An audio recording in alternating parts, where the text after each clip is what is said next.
A quick like and subscribe really helps our channel grow and allows us to bring you even more amazing content. Thank you for your support. I was a nursing aide at a small town hospital, where I quickly learned that the stress and fatigue of the job could turn even the sweetest nurse into a sourpuss. They would snap at patients, huff at each other, and treat us aides like we were invisible. It was around my second month when I devised a plan to even the score. I would make their drinks decaf when they were rude, my tiny act of rebellion tucked into the calm hum of the break room. At first, it felt harmless, even justified, like a petty thrill bubbling just below the surface as I watched their faces sour after a grueling shift. But then I started noticing strange things, shadows creeping in the corners of the break room, a heaviness in the air that seemed to settle with every snicker or snide comment I overheard from the nurses, not to mention the patients who never seemed quite right, always stealing glances at the empty chairs, mumbling under their breaths. It gnawed at me. And yet, I kept going, slyly swapping regular coffee with decaf whenever I caught a nurse berating one of my fellow aides or being particularly harsh to a vulnerable patient, not realizing that my little game started to draw attention. One night, as winter's chill seeped through the walls, my friend Lisa, who'd laughed it off when I told her about my scheme, said she felt foggy, like time was slipping through her fingers every time she went on a break. One more nurse added to the list of those who just seemed off. When Dr. Richards asked about her condition, all she could muster were mumbled apologies, her face pale like something from a ghost story. The nurses began circling the break room with suspicious eyes, one of them muttering about a string of odd occurrences in the hospital, missing equipment, patients who were unnaturally listless, and I could tell they were onto me. I felt like an unmarked pawn on a playboard covered in shadows. Then came that frigid Tuesday night when Angela, the head nurse, a woman known for her strict demeanor but also for the glimmer of kindness that surfaced on desperate nights, came to me snapping, demanding why I hadn't stocked the break room. Her voice had the bite of ice. I thought of revenge, how easy it would be to serve her the decaf serum of retribution, but instead, something felt wrong. Maybe it was the way her eyes darted to the right, almost as if she were searching for something I couldn't see, the flicker of candlelight casting jagged shadows against the wall. Something dark and twisted was emerging in the air, and I stood frozen as Lisa fainted, collapsing against the coffee station, her breath barely a whisper, mumbled words that sent a shiver racing down my spine, something about being too quiet. That night morphed into a haunting blur, whispers floated around the hospital, quiet but insistent, a spread of chaos shattering the carefully maintained calm as Angela turned to me, her clarity slipping, teeth bared in disbelief that hinted at innocence gone wrong. I served coffee to a nurse who told me that kindness was dying in the hospital, and I couldn't help but nod, the truth stinging like bitter coffee on a careless tongue. By the end of the week, the atmosphere had shifted entirely. The nurses were losing grasp of reality, staring blankly into the void at night, eyes those of hollow ghouls. It was no longer so innocent when Lisa warned me about the nurses who had been found alone, muttering to themselves, their faces pale against the stark white of their scrubs. They started showing up at odd hours, always whispering incoherent phrases, searching for something they could no longer understand in the sterile hallways. And the coffee? The bitterness seeped into the very fabric of our sanity. It felt suffocating, toxic, as if the caffeine I so maliciously deprived them of had unleashed a torrent of darkness. I was alone now, isolated in a hospital where every comforting sound had twisted into a haunting echo. My colleagues became specters, muttering their grievances like a spell gone wrong, and I was certain something sinister lingered in the corners, laughing at my naivety. The final straw came as I entered the break room, shaking like a leaf, expecting to see the usual dull faces of disgruntled nurses, but instead found Angela staring into the void, her mouth moving but no sound escaping, her eyes wide, reflecting back the madness she felt swelling inside. I took a step back, my chest tightening as her lips parted into what can only be described as a grin, and I realized in horror that she wasn't even aware of me standing right there. The memory of her voice, strong and commanding just days before, splintered in my mind, melded with words I couldn't comprehend. Was it a warning or a plea? I fled, my breath hitching in my throat, but the break room doors slammed shut behind me, trapping me in the grip of whatever force had consumed them. I ran down the hallway, the aroma of coffee clinging to my skin like a death sentence, feeling the pinprick of eyes following me through the haze. A wave of furious whispers crashed against the walls, each jagged syllable lacerating my thoughts, as I raced for the exit, desperate to escape the nightmare I'd created with nothing more than a cup of decaf. It wasn't supposed to be this way, I just wanted to teach them a lesson. But now that chaos feasted on kindness, and as those ivory walls closed in around me, I knew deep down I had underestimated the darkness, and it would never let me leave this hospital alive. I never considered myself a bad friend, but the day I snapped at Jenna, my pregnant best friend, turned my life upside down. It started innocently enough. Jenna was over for the 4th time that week, her foot swollen like a cantaloupe, her back aching from all the weight she was carrying, and to be fair, the complaints were unending. Each time she plopped down on the couch, it was like an exorcism of woes, the nausea, the cravings that went unfulfilled, and her desperate need for a foot rub. I could empathize. Pregnancy was undoubtedly hard, but each session felt like I was hearing the same horror story on repeat. By the time she showed up on that fateful Friday evening, I was exhausted from a week of late shifts and even later coffee. As she sank into her supportive pillows, I braced myself for another round of grievances, and that's when it happened. "I just want one day where I don't feel like a beached whale," she lamented, and something inside me snapped. It wasn't even the comment itself, but the way her eyes glazed over as she spoke, like she was on autopilot, repeating the same verses in a never-ending song of misery. I'd had it. I turned to her, feeling my chest tightening with frustration, and said, "Jenna, I can't stand your complaining anymore. You're pregnant, yes, but you have to find joy in this somewhere, right? I get that it's hard, but damn it, other people have it worse than you." The words hung in the air, heavy and toxic. The laughter we had shared moments before died, her smile fading into a tight line, and silence enveloped the room like a cold blanket. I thought she'd laugh it off or throw a pillow at me, but instead, she just stared. Her reaction was haunting, her disappointment scalding, and for the first time, I sensed a dark shadow looming over our friendship. She muttered something that got lost in the tension before getting up and leaving, the sound of the door clicking shut echoing like a gunshot. At first, guilt gnawed at me. Had I been heartless? But then came ask you comfort, a whisper in my ear that maybe my words held some truth. The next day, a part of me expected her to text, to berate me or demand an apology, but nothing came. Days turned into a week, and I could feel the silence stretching like a taut string, almost ready to snap.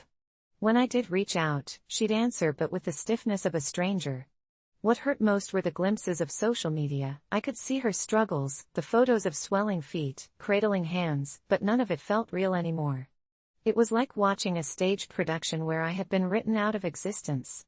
Part of me felt relieved, thinking this space would allow her to regroup, but deep down, dread nagged at my core. Then, on a particularly lonely evening, just as I was about to drown myself in Netflix and Ben & Jerry's, a text from her lit my screen. "Can we talk?" My pulse quickened. I felt sick but also exhilarated. I agreed and mentally prepared for the storm. She arrived, and I noted the weariness etched on her face, shadows under her eyes that hadn't been there before. "I've been thinking," she started, voice wavering. "About what you said." Panic prickled my spine, but she continued. "I've tried to conceal my struggle because everyone tells me I should be joyful, I should be glowing, but I'm not. I'm drowning, and I thought you, of all people, would understand." I opened my mouth to apologize, realizing she wasn't just pleading for sympathy, but begging for a lifeline. I could see it now, all of it, the internal battle she fought, the guilt of not experiencing the serene bliss of motherhood while others sang its praises. But as I awkwardly fumbled with my words, it was clear all that came out was a mix of trembling apologies and half-hearted reassurances. I wanted to lift her burden, but the weight was too much for both of us, and just when I felt like we might connect, she dropped a bomb. "I had a dream about you, you know. Last night." Darkness washed over her expression, twisting reality into something grotesque, and my heart sank as she recounted a visceral dream of a shadow that had pulled her into a hall of crooked mirrors, and there, in every reflection, I stood, grinning, unfeeling, as she writhed beneath the surface. My skin prickled. "It felt so real, Jen. Like you were watching me suffer, and you didn't care." The moonlight pooled through her window as her voice softened. "You became the thing that haunted me." I tried to explain how I was just worn out too, but looked into her eyes and froze. I saw desperation, yes, but lurking beneath was something darker, something that felt like loss more than just disappointment. Then I felt a shift in the atmosphere, a weight in the air that made my breath catch. Something was coming. The power flickered then dimmed, leaving us awash in darkness, and I glanced around, heart racing as I felt it, a presence at the edge of the room, chilling and heavy, wrapping itself around our fears. "Jenna," I whispered, panic creeping back into my voice, but before I could even turn back to her, I felt an icy grip on my wrist.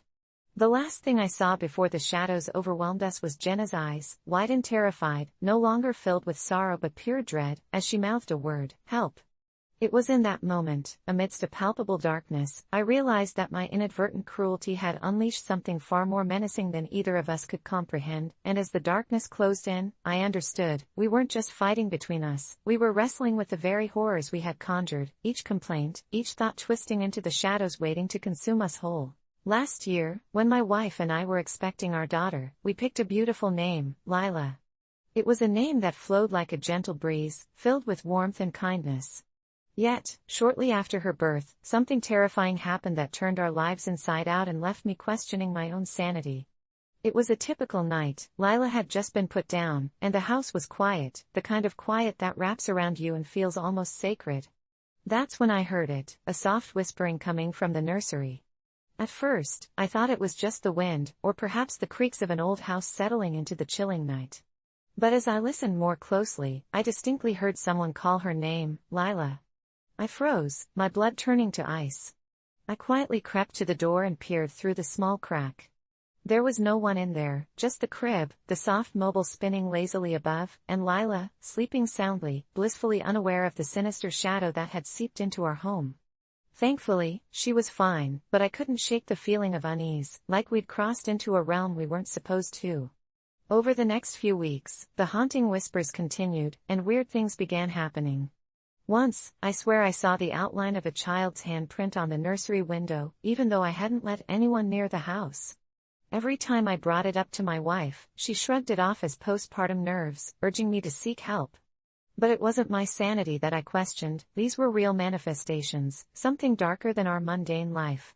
It got even stranger when one night, I awoke to Lila's cries echoing through the house. Rushing into the room, I found her wide-eyed, fixated on the corner of the room, her tiny finger pointed at something invisible. I panicked and scooped her up, trembling as I felt the weight of whatever unseen presence loomed near us. I knew I had to do something. I became obsessed, scouring the internet for anything that could explain this phenomenon. That's when I stumbled upon countless forums, each filled with heart-wrenching stories of children who seemed to have a connection to the ethereal realm, many accompanied by bizarre, folklore-inspired names. Suddenly, it all clicked. The name Lila derived from ancient roots and was tied to an old lore I could scarcely comprehend, a name said to call forth spirits from beyond, suggesting that perhaps my daughter was more than just my little girl, she could be a vessel for something unfathomable. With each ghostly whisper that echoed through the walls, the urgency of change became palpable. I approached my wife with what I'd learned, fearful and desperate. I suggested we consider changing Lila's name, perhaps to something less steeped in mystery and darkness, something that could sever any ties to the unsettling occurrences that now surrounded her. But she was vehemently opposed, her heart set on the name that laced our daughter's identity with beauty. "You can't just change it because you're scared of shadows," she yelled, her voice laced with anger and disbelief. "What kind of parent would do that? You're being irrational." In that moment, a chasm formed between us, split by fear and misunderstanding. Our relationship began to unravel, arguing over what felt like life or death to me became the new normal, my wife seeing me not as a caring father but as a paranoid lunatic. And then the horrors escalated. One evening, as I sat watching a movie with the sound turned low, I became acutely aware of Lila's cries rising like a siren in the night. I moved instinctively, racing to her room and coming to an abrupt stop at the threshold. The room was cast in shadows, but I swear I saw a figure hovering at Lila's crib, its dark form shrouded in an unsettling aura. I bolted forward, the adrenaline sending my heart into a frenzy, but as I grasped Lila in my arms, the figure dissipated, leaving nothing but the haunting feeling of being watched, as if time slowed and reality warped around me. That night, I couldn't sleep. I was convinced that Lila was in danger, and if I didn't act soon, something irreparable would happen. Frustrated and alone, I began calling her by different names in the hopes of masking the darkness lurking just beyond our world: Rose, Lily, even Daisy. My daughter, thank God, seemed content, cooing and gurgling in response, but my wife grew furious, hurling insults when I refused to use her chosen name. "You're making a mockery of our daughter," she screamed at me, tears spilling down her cheeks. "She deserves better than a father who's too scared to face his own demons." Each confrontation felt like nails on a chalkboard, deepening the rift, but I couldn't shake the feeling that I was trying to keep Lila safe. But then it happened. One night, as I lay beside her on the bed, I awoke suddenly, drenched in sweat, a weight bearing down on my chest. I turned to check on her. Lila was gone. The nursery door stood ajar, and dread consumed me.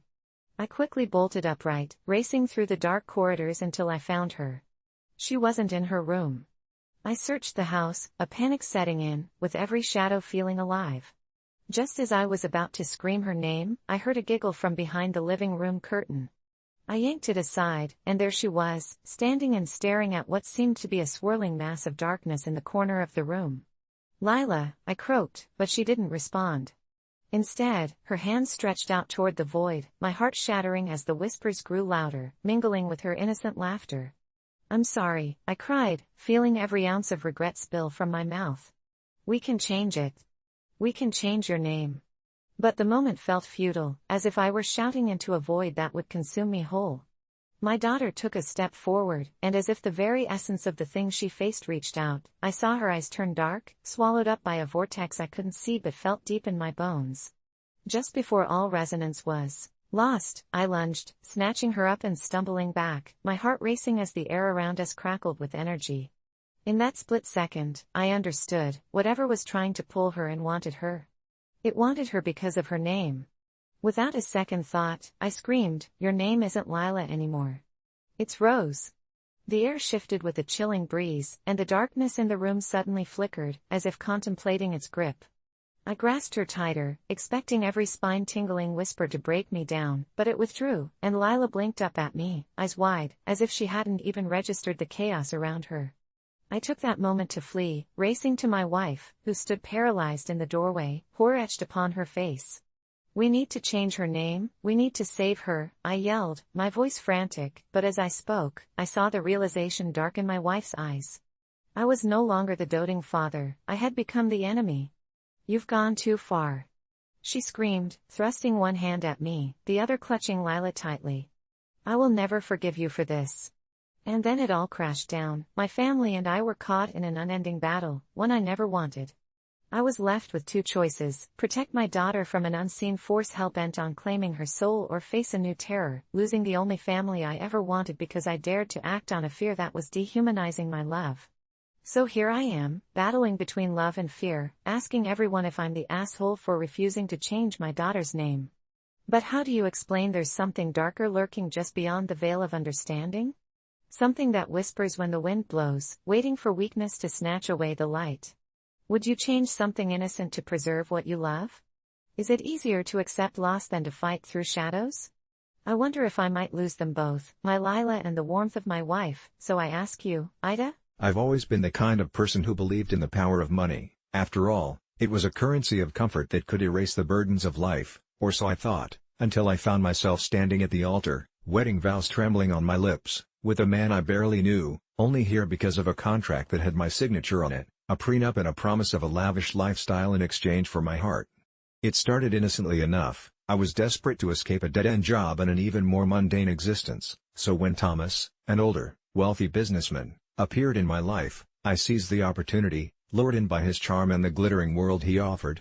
From the outside, our engagement looked like a fantasy, endless parties, luxury cars, and designer dresses, but behind the veneer of happiness bubbled an unsettling darkness. Thomas had this way about him that sent chills down my spine, a cold stare that felt more like a predator sizing up his prey than a loving fiancé, and I brushed aside the red flags, convincing myself this was merely the price of my chosen lifestyle. Our wedding night was supposed to be magical, but it twisted into a nightmare as soon as the last guest left, the candlelight flickering in the oppressive silence of our opulent suite. That's when Thomas revealed his true nature, a mask slipping away to unfurl the malevolent person beneath, a tirade of contempt spilling out like poison as he berated me for not being perfect enough, making it clear that my role was to please him, to maintain his image, and from that moment, a dull ache sunk into the pit of my stomach, knowing I had traded my autonomy for wealth. Days melted into nights of forced smiles, empty laughter echoing through our grand halls while the walls closed in like a cage, where every slight misstep turned into a screaming match, where love was twisted into chains, binding me tighter with each passing moment, yet on the outside, I perfected the act, becoming the doting wife to my friends, parading through life like a trophy on his arm while inside I crumbled, drowning in a sea of regret. One evening, After an argument that left me shaking and sobbing on the luxurious Persian rug, I stumbled upon his hidden office, a soft knock revealing a room stuffed with photographs and documents, each one unveiling a layer of deception that shook me to my core. There were pictures of women he'd married before, contracts botched by their desperation, of lives left shattered once their useful years expired, and with every snapshot, every name scrawled on legal papers, the reality of what I had become settled like a dark fog over my heart. It wasn't long before I realized he never intended to love me, I was a mere investment. I plotted my escape, late-night discussions with friends about going to the police, about my sanity screaming that this wasn't just a marriage but a prison. He'd groomed me for his next big sacrifice, and I needed to leave. The night I decided enough was enough felt electric. Fear and excitement danced within me as I packed a small bag under the cover of darkness, the faintest whispers of hope urging me towards freedom, taunting the palpable risk of being caught. But just as I was about to slip out, I heard it, the sharp sound of footsteps approaching, the hardened crackle of his voice slicing through the silence of the night, calling my name with a predatory hunger that made my skin crawl.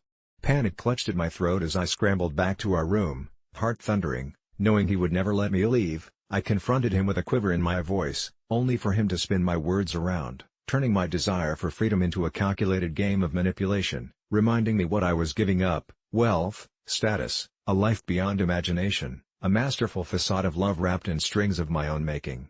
In that moment, the illusion shattered like glass, and I realized my marriage was a trap designed to ensnare my soul, where every laugh was fueled by my fear, and every gesture a reminder of the life I had mistakenly chosen. So when he lunged at me in a fit of rage, I fell back, crashing into something cold and hard, his safe, the sound of metal clanging echoing through the dark, including the very riches I had once coveted. I knew then, without a doubt, that marrying for money was the worst mistake I could have made, and people said nothing could hurt me as we shared a life of billion-dollar yachts and mingled with the elite. I should have listened to the little voice deep inside my gut that screamed for escape. The next morning, I took action. Not police, they wouldn't believe my attempts at freedom, but I did the only thing left that seemed possible. I collected the very evidence of his manipulation, his chains, and with a trembling heart traveled to the lawyer's office, securing a clandestine meeting away from the prying eyes of my gilded cage.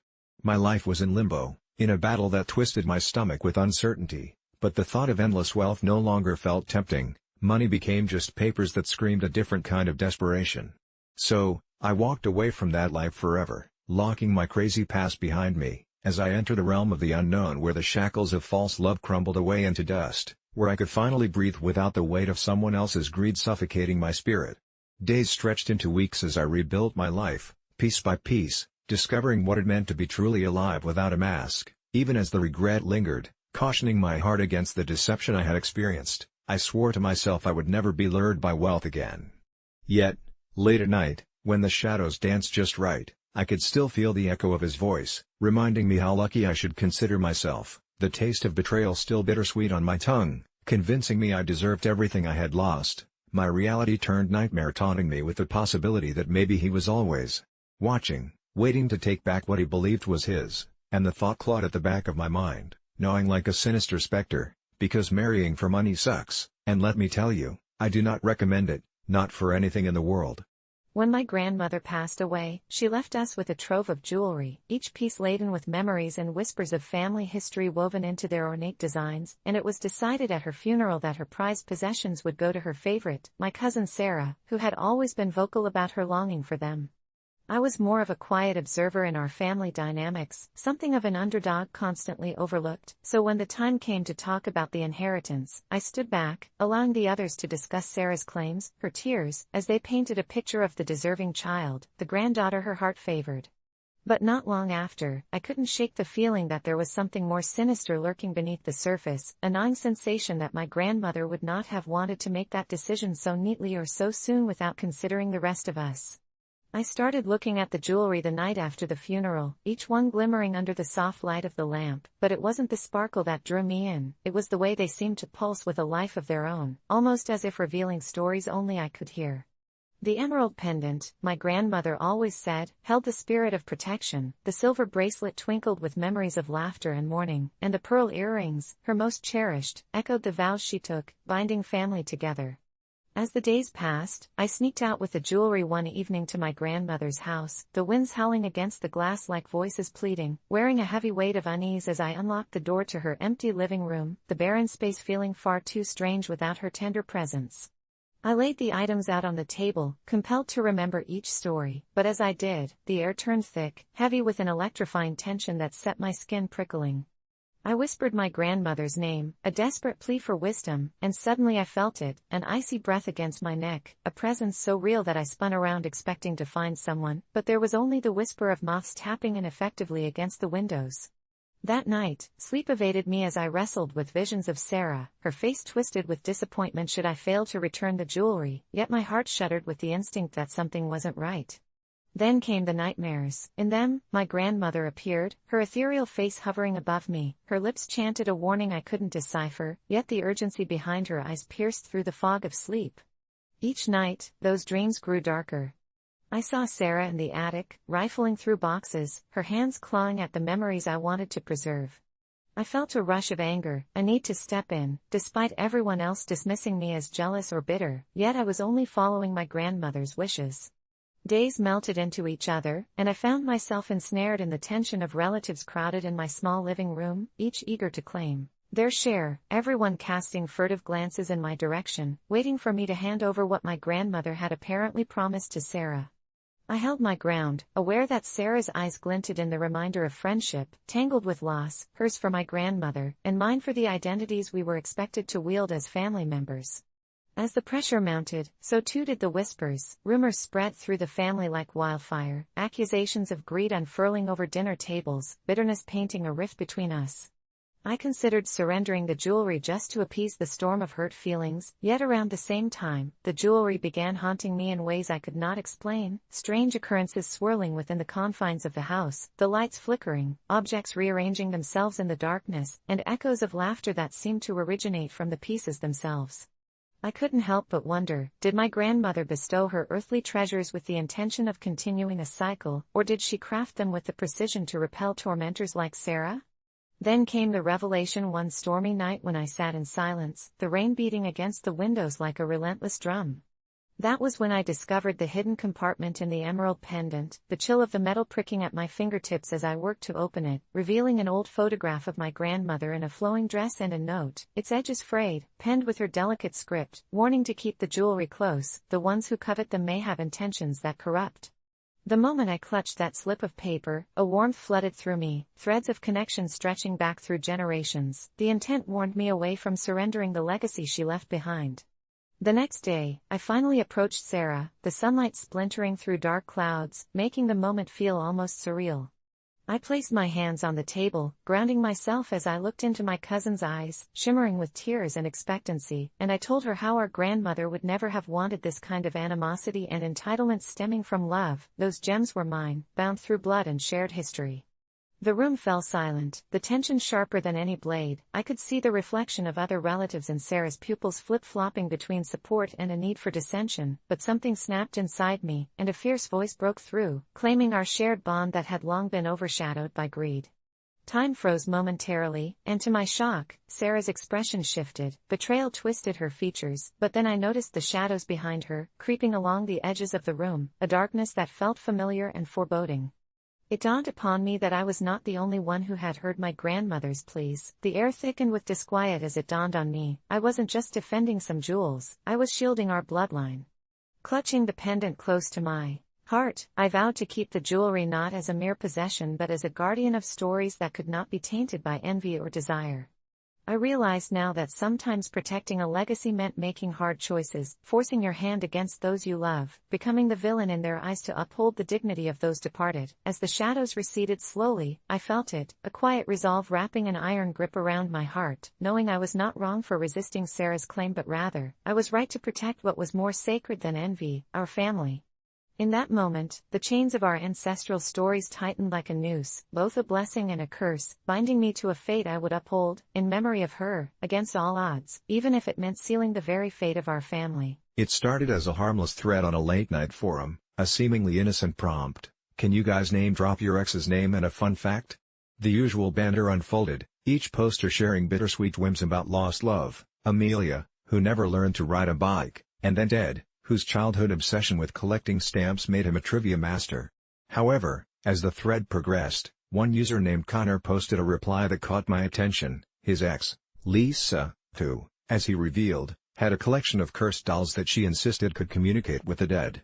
Curious, I clicked on his profile, and there it was. His account showed a long history of strange posts surrounding Lisa and her dolls, discussing inexplicable happenings whenever he was alone with them, how she would sometimes forget to feed them, claiming they could eat the vibrations of sadness in her tears, and how her laugh would echo in the back of his mind when he stepped into his apartment, as if she still resided there despite their split. Then Connor dropped a photo, a dimly lit image of a room crammed with obscenely lifelike dolls, their glassy eyes fixated on the camera with such a chill that even my superficial scrolling turned into a reluctant stare. He recounted how, one night, while he was watching them, the dolls shifted ever so slightly in their positions, nothing dramatic, just the slightest angle of their heads, as if to catch a glimpse of something crawling in the shadows behind him. Being a firm skeptic, I brushed it off as a trick of the mind, yet I felt a shiver travel down my spine, a primal instinct begging me to turn off my screen. But then more users joined in, sharing their own stories about Lisa, revealing fragments of Connor's life I had never known. One recounted how during a party, one of the dolls had disappeared, only to return during a particularly nasty argument with Connor, sitting just between them, quiet yet exuding a presence that felt like a warning. A few others claimed they could hear whispers in the air when they first laid eyes on Lisa's dolls, an unnatural chorus, a groan, or maybe a plea, though Connor himself vehemently denied that he ever heard anything outside of her manic giggles. But those who knew her well watched in awe as she would sometimes act out conversations between the dolls as if they held conversations with trapped souls, and as the stories piled on, something shifted inside me, unease mixed with intrigue, a feeling so pronounced that I could almost see the specter of my own fear dancing on the periphery of my sanity. Late that night, as I lay in bed feeling haunted by the notion of her whims and his confessions, I searched for more about the cursed dolls, letting my eyes wander over the growing thread. Then a final post appeared. Connor had written it mere moments before I saw it, detailing how he had picked up one of the dolls one last time, its porcelain face so oddly captivating that he had almost forgotten his own dread, only to realize upon closer inspection that one of them had carved the number 13 into its palm. The air thickened with the sudden heaviness of those three silent digits. Not an hour later, Connor wrote again, speaking of a phone call with Lisa, who somehow knew he was handling her precious collection, echoing strange multiple conversations about abandonment he had with her even while they were still together. And before I knew it, my curiosity propelled me even deeper into the threads, clicking on posts from others who had spent one too many nights in her presence, only to find their mysterious echoes looped like a nightmare and magnified until they, too, felt the curse tighten around their hearts. Week after week, the thread grew darker, a web of tales converging into a single, horrifying truth. Those who had ever touched or even laid eyes on her dolls faced sinister misfortunes, hospital visits, plaintive mental breakdowns, unshakable shadows lurking at their doors. And soon, Connor failed to respond. Days turned into weeks, each one a reminder of the gaping chasm he left in his absence, leaving behind whispers that hung on fox-like laughter, taunting at the edges of my thoughts, making each creak of my floor feel like the delicate fingers of those dolls inching closer. I finally reached out to his friends on social media, only to be met with a wall of silence, guarded messages and some muted responses that hinted at a fracture they refused to discuss. Then, with a growing sense of dread, I scoured the internet until I stumbled onto a local news report. Connor had gone missing, last seen interviewing for a piece on urban legends surrounding cursed collectibles. Almost as though I was hearing her laughter in my head again, I recalled one of her doll's eyes blinking at me from that photo, the chill in my gut morphing into something more sinister, a vile anticipation wrapping its tendrils. Against my better judgment, I tracked down the address publicly associated with both Connor and Lisa, convinced that this was merely coincidence and not a cosmic invitation for my sanity to shatter. The day I stepped foot in that dimly lit room of dolls, everything surrounding me thickened with a stench that rivaled the taint of mold, yet I pressed on, the air palpable with hushed dread that rushed against my ears like a familiar shriek. I couldn't shake the impression that each doll watched, schooled in the brief moments of unease and fear that seeped from my very core. As I leaned closer to a row of strangely symmetrical dolls, their hollow eyes dimmed like starlight siphoned away into the plush shadows, one of them caught my attention, the very same doll Connor had shared online, its porcelain skin dull, yet its small hand still bore an eerie carving of the number 13. As if tugged by an invisible thread, I reached out, finger grazing the numbers engraved, and in that instant, the world twisted violently. It felt like I was extracted from the moment. Severed from time, cosmic echoes crashing into my mind. I heard whispers, a cacophony rising, swirling around me in a chaotic rhythm, stretching deeper into the void, locking in on my vulnerable core. And for a fleeting truth, I understood the magnitude of what Lisa had conjured, what her laughter disguised. She wasn't just a woman, that collection was her legacy, an entity pulsating with all manner of sin, trapped souls desperate to scream and be heard, tortured eternities manifesting in every false smile across gracefully painted porcelain. As the air turned suffocatingly dense, I bolted for the door, running against the undulating currents threatening to pull me into their murky abyss. Fueled by sheer instinct, I ignored the pull of nostalgia, desperation ricocheting between my ribs, finally bursting into the chilly night, drenched in sweat, heart racing. And in a fleeting whisper, I imagined I heard Lisa's laugh, echoing behind me, an invitation, taunting and chilling, promising that no matter how far I ran, one day I'd come back, compelled and enthralled, as I always had been when I first glimpsed her namesake. I always thought my backyard was my sacred space, a retreat where I could disconnect from the world, but that changed the day I decided to bathe out there with a hose. It was an unseasonably hot summer afternoon, my skin sticky with sweat, and I'd left the door open wide enough for the faint sound of my air conditioning to hum through the house, like a sad lullaby that couldn't keep me cool. Driven by sheer impulse, I rolled out my old camping mat, stripped down, and aimed the hose at myself, laughing like a carefree child as the cold water soaked my body. Above me, the sun glared down, and I felt alive, liberated from the weight of everything, until I glanced up and caught sight of my neighbor, Mr. Jenkins, standing frozen behind his fence, his face twisted in an expression I couldn't quite decipher.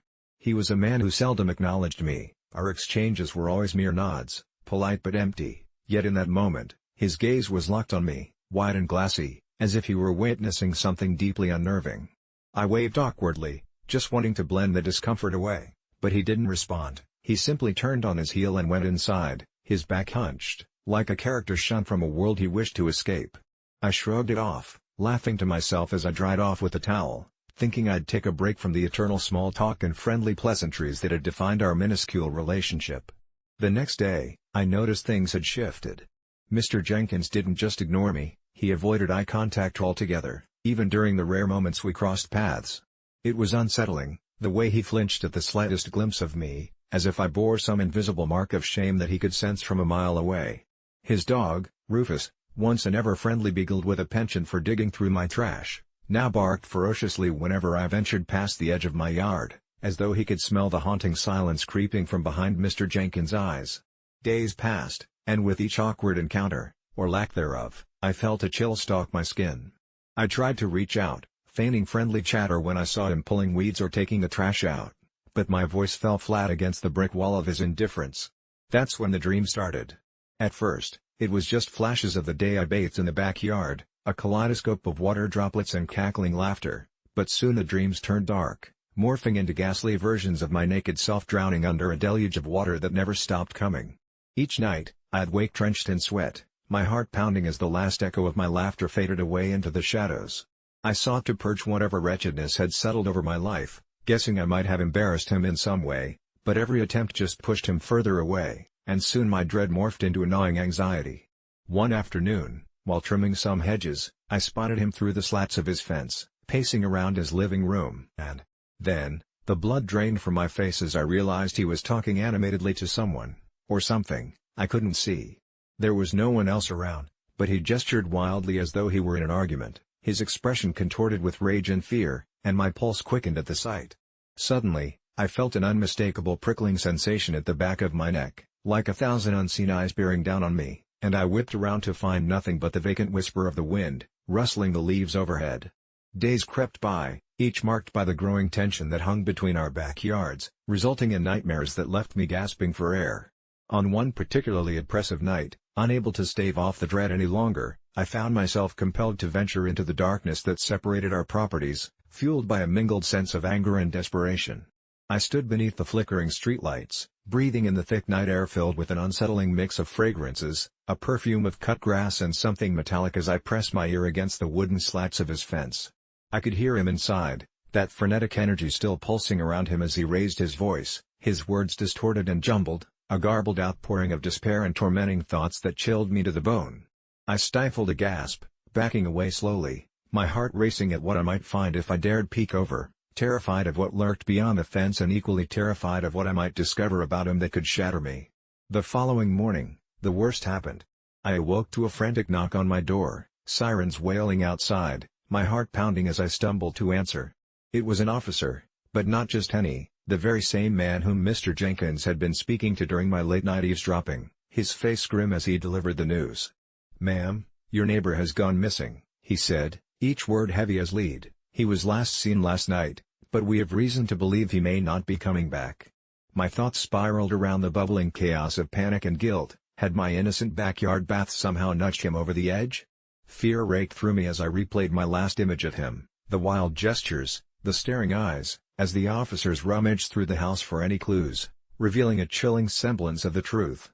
Curiosity pierced my heart like a dagger as I wondered if any part of him might have thought of me in those moments, if he had reached for his phone to call me, the neighbor he had deemed irredeemably shameful. Days passed, my guilt straining against the ugly truth that had woven itself into the fabric of my life, and as search parties combed the nearby woods, my dreams turned unforgiving, as shadows swallowed me whole, twisting my reality until I could no longer distinguish the boundaries between dreaming and being awake. I became a shell of who I used to be, withdrawing from the world as parts of me lingered in that moment, the moment that made Mr. Jenkins turn and flee, and I understood that fate and shame were intertwined, that our lives were forever cursed by an embarrassing moment that spiraled into oblivion.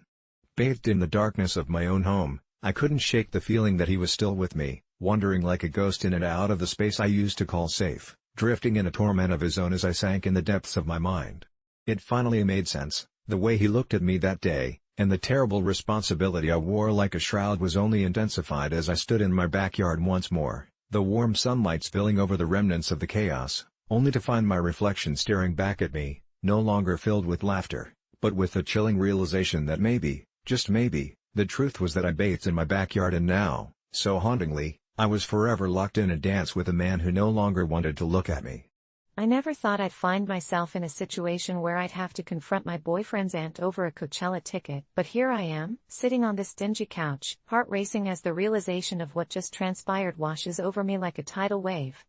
It all started innocently enough. My boyfriend, Jake, had promised me a magical weekend filled with music, friends, and memories after saving up for months to attend the festival, and when I casually mentioned that I'd be bringing my best friend Sarah along too, Jake's excitement turned into something else entirely. He had a pretty big family, and while I loved spending time with them, his Aunt Linda was a piece of work, horribly intrusive and always looking for ways to reap the benefits of being part of the family. So when she sidled up to me at dinner last week, flashing her overly bright smile and the glimmer of something sinister in her eyes, I felt a shiver run down my spine. "Oh, sweetie, how nice for you to go to Coachella. I'd love to see what all the fuss is about," she cooed, her voice dripped with mock sincerity. I didn't think much of it at first, but that Saturday morning when I reached for my ticket to send to Sarah, my stomach dropped, it was gone.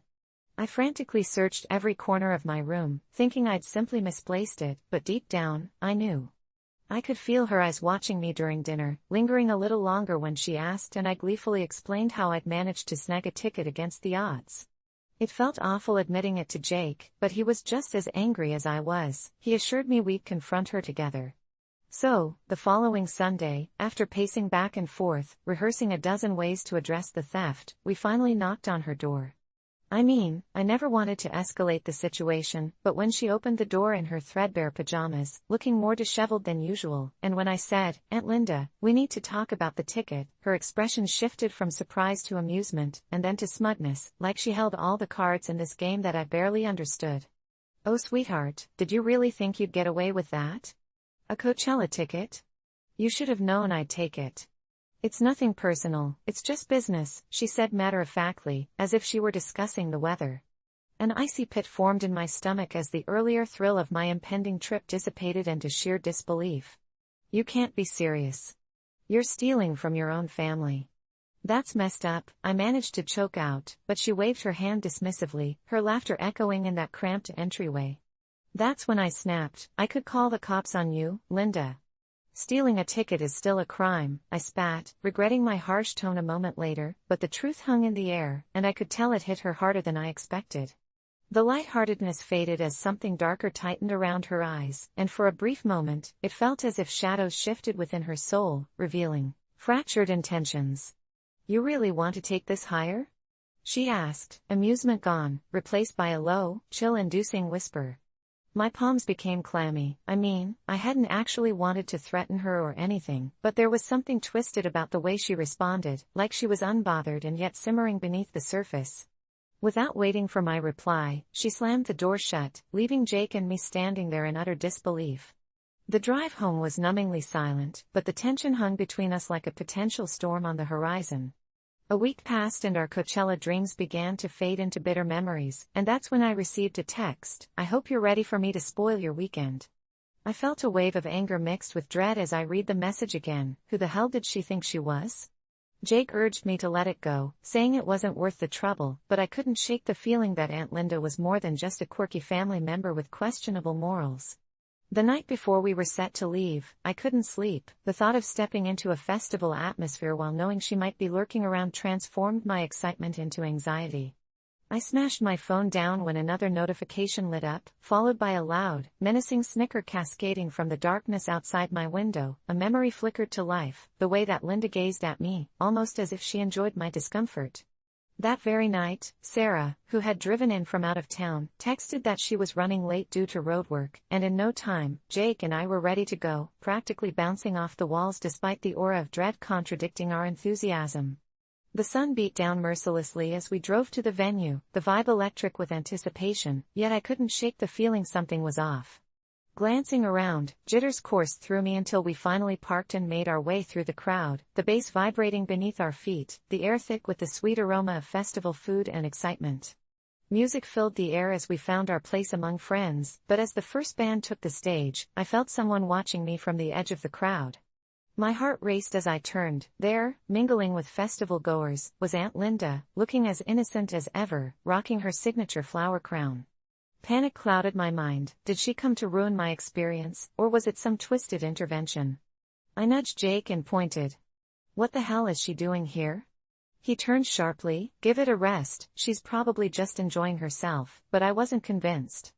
I spent the next few sets watching her from afar, and the longer I stared, the more she appeared to embody this harbinger of chaos, weaving through groups of people and then disappearing into the crowd.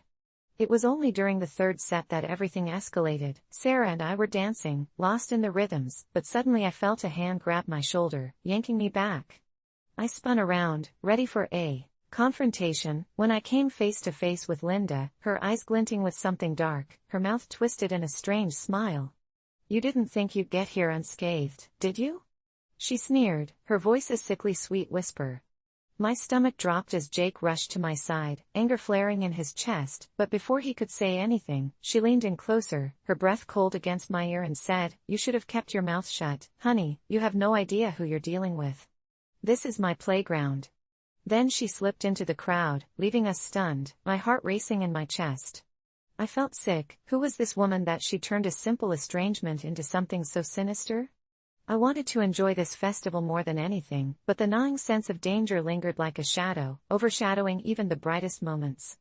The night stretched on, and hours passed, filled with intoxicating music and laughter tinged with anxiety until finally, just when I thought I could breathe easy again, I turned and spotted Linda once more, lurking, but this time she was speaking to a group of security guards. Fear coursed through me. There was no doubt in my mind this woman was plotting something malicious. Within moments, murmurs began spreading through the crowd, and then chaos erupted. Someone had punched one of the security guards, and as bodies began to flee, I saw Jake look toward me, panic etched across his face. "We have to go now," he yelled, and we made a run for it along with hundreds of others, the bliss of the festival engulfed by sheer terror. I glanced back and saw Linda, somehow reveling in the pandemonium she'd unleashed, and it hit me, the ticket, the threat, the laughter, they'd all been part of some twisted game she played, and now I was a player in her insane reality. As we slipped past the barriers and swarmed into the parking lot, the echoes of sirens neared with each step. "Where did she go?"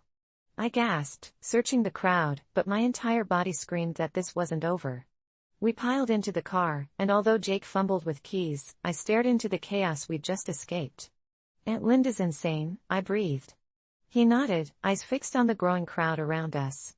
Just when we thought we'd slipped away, my phone buzzed again with a text, "You can't escape me. I'll find you, sweetheart." That night, every ounce of excitement was completely drained from me, and as we sat parked outside our apartment, I realized this Coachella trip had turned into a nightmare filled with threats woven into memories, and Aunt Linda was only the beginning.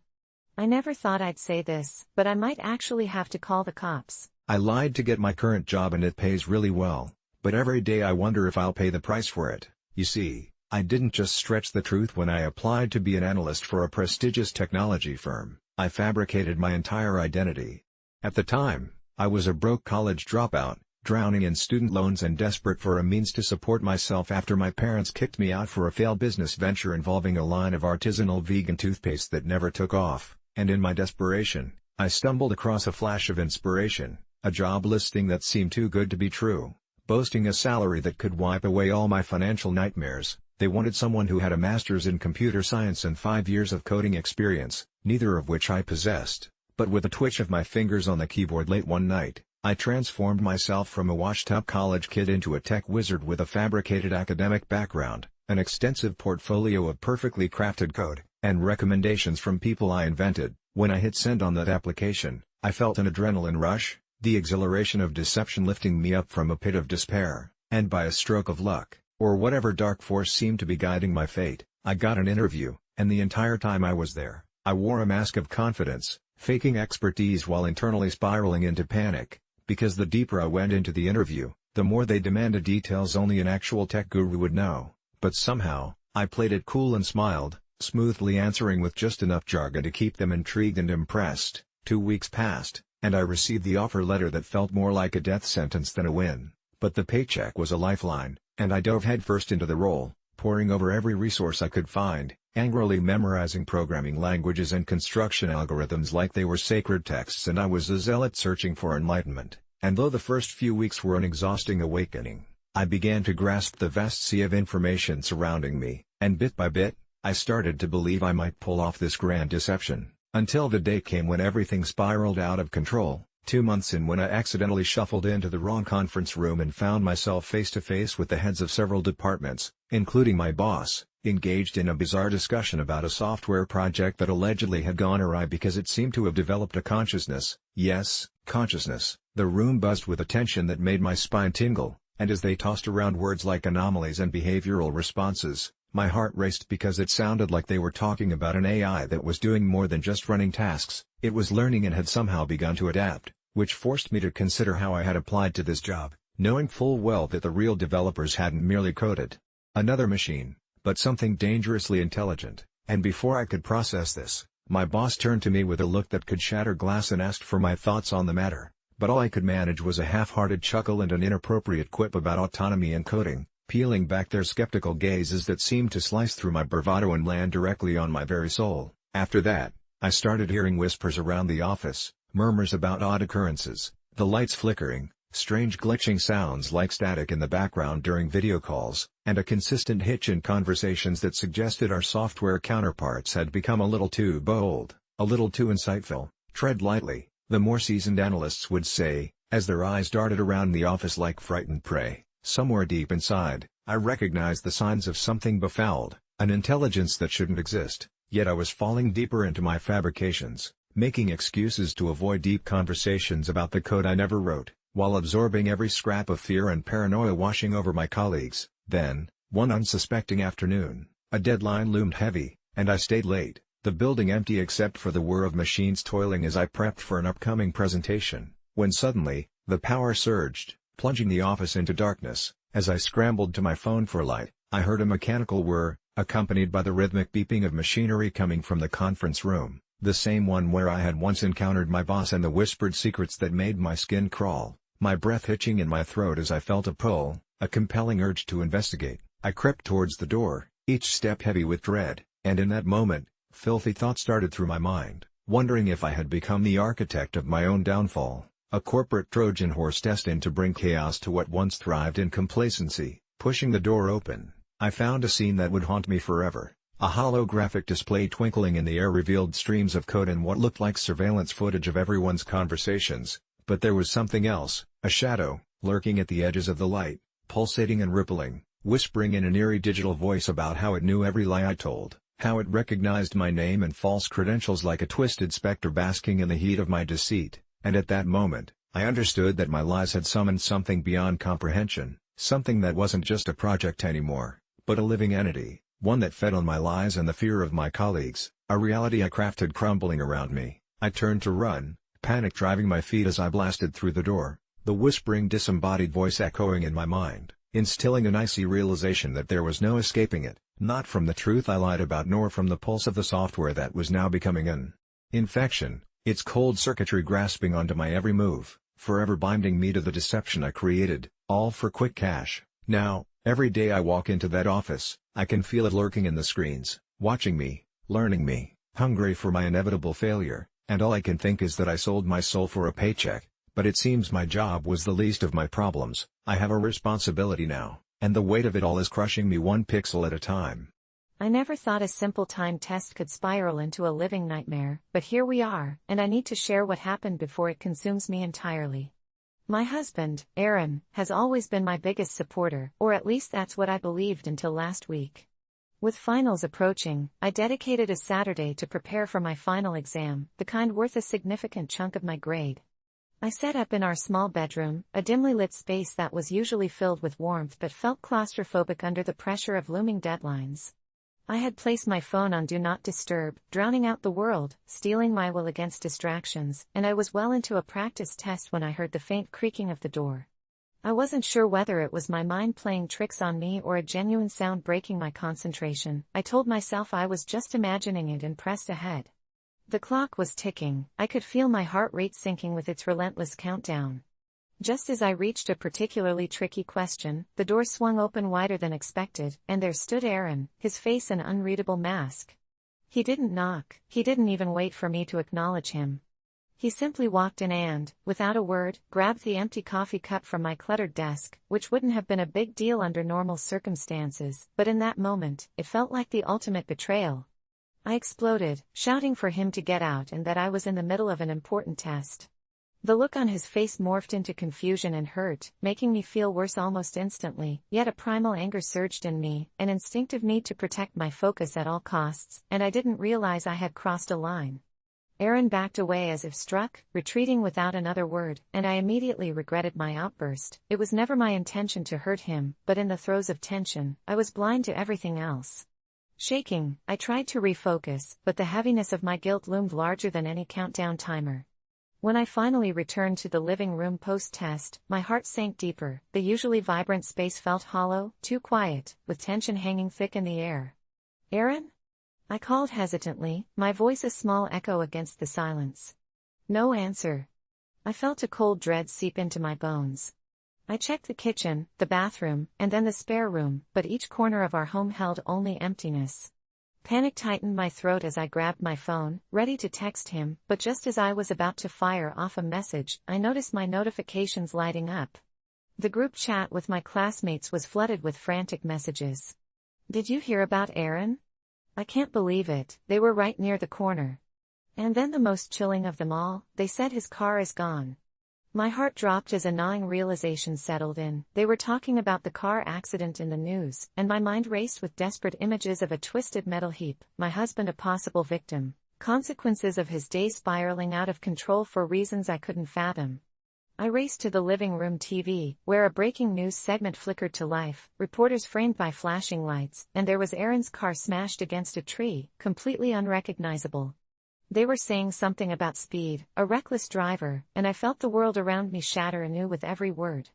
Somehow, I remained stuck in my own head, trapped between the anger I felt moments earlier and the fear gripping me now, unable to disentangle from the chaos I had already created.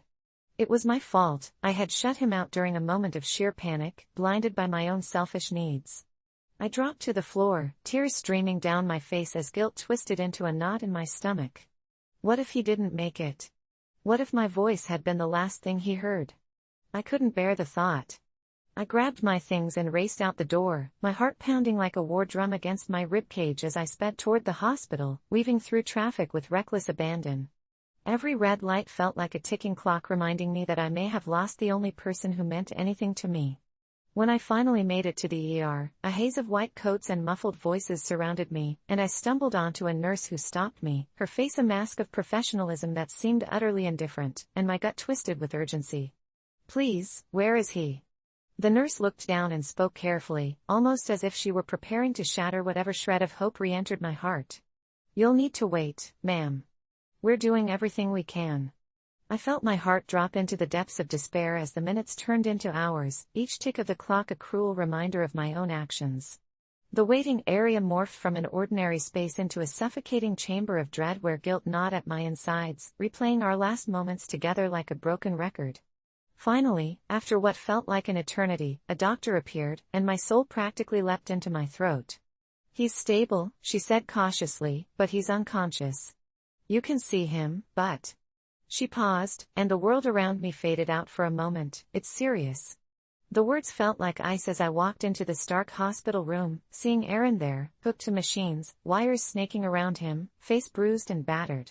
Reality collided with my trauma, crashing into me with violent force.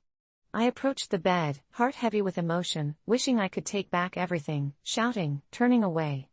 I gently took his hand, squeezing it tightly as if my life depended on it. "I'm so sorry, Aaron. I never wanted this. I had no idea how much I needed you until I almost lost you." Tears continued to flow freely as I sat there, whispering to him, pouring out all the love and regret that had built up inside me.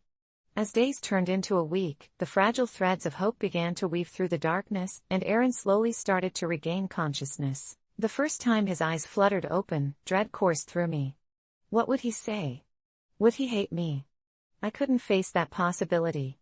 I held my breath, praying he wouldn't remember the fight, praying my words had reached him somehow. He turned his head slightly, squinting at the harsh fluorescent lights before his gaze fell on me, bewilderment etched across his face. "What happened?" He managed to croak, and for a moment, I felt a flicker of relief mixed with dread as I prepared to answer. This moment felt pivotal, but in his eyes, I saw forgiveness, possibly a reflection of my own guilt. Maybe he could sense the crushing weight of my regret, or maybe it was just the haze of pain killing every harsh thought. All I could do was nod and squeeze his hand tighter, letting the tears flow. "You got into an accident," I said softly. "You're here now. Just focus on getting better." We had a long road ahead of us, and in that uncertain future lay the lessons of a nightmarish reality, one that had shaken our lives and reminded me of the fragility of every moment we take for granted. It's wild how quickly everything can change, how a simple act of frustration in an innocent moment can lead us to the brink before bringing us back in character-shattering ways. It was in those darkest hours that I realized it was never about the test, but rather the love and understanding we have to nurture. Life is too unpredictable. I vowed never to take him for granted again. So, am I the asshole for shouting at him during a timed test?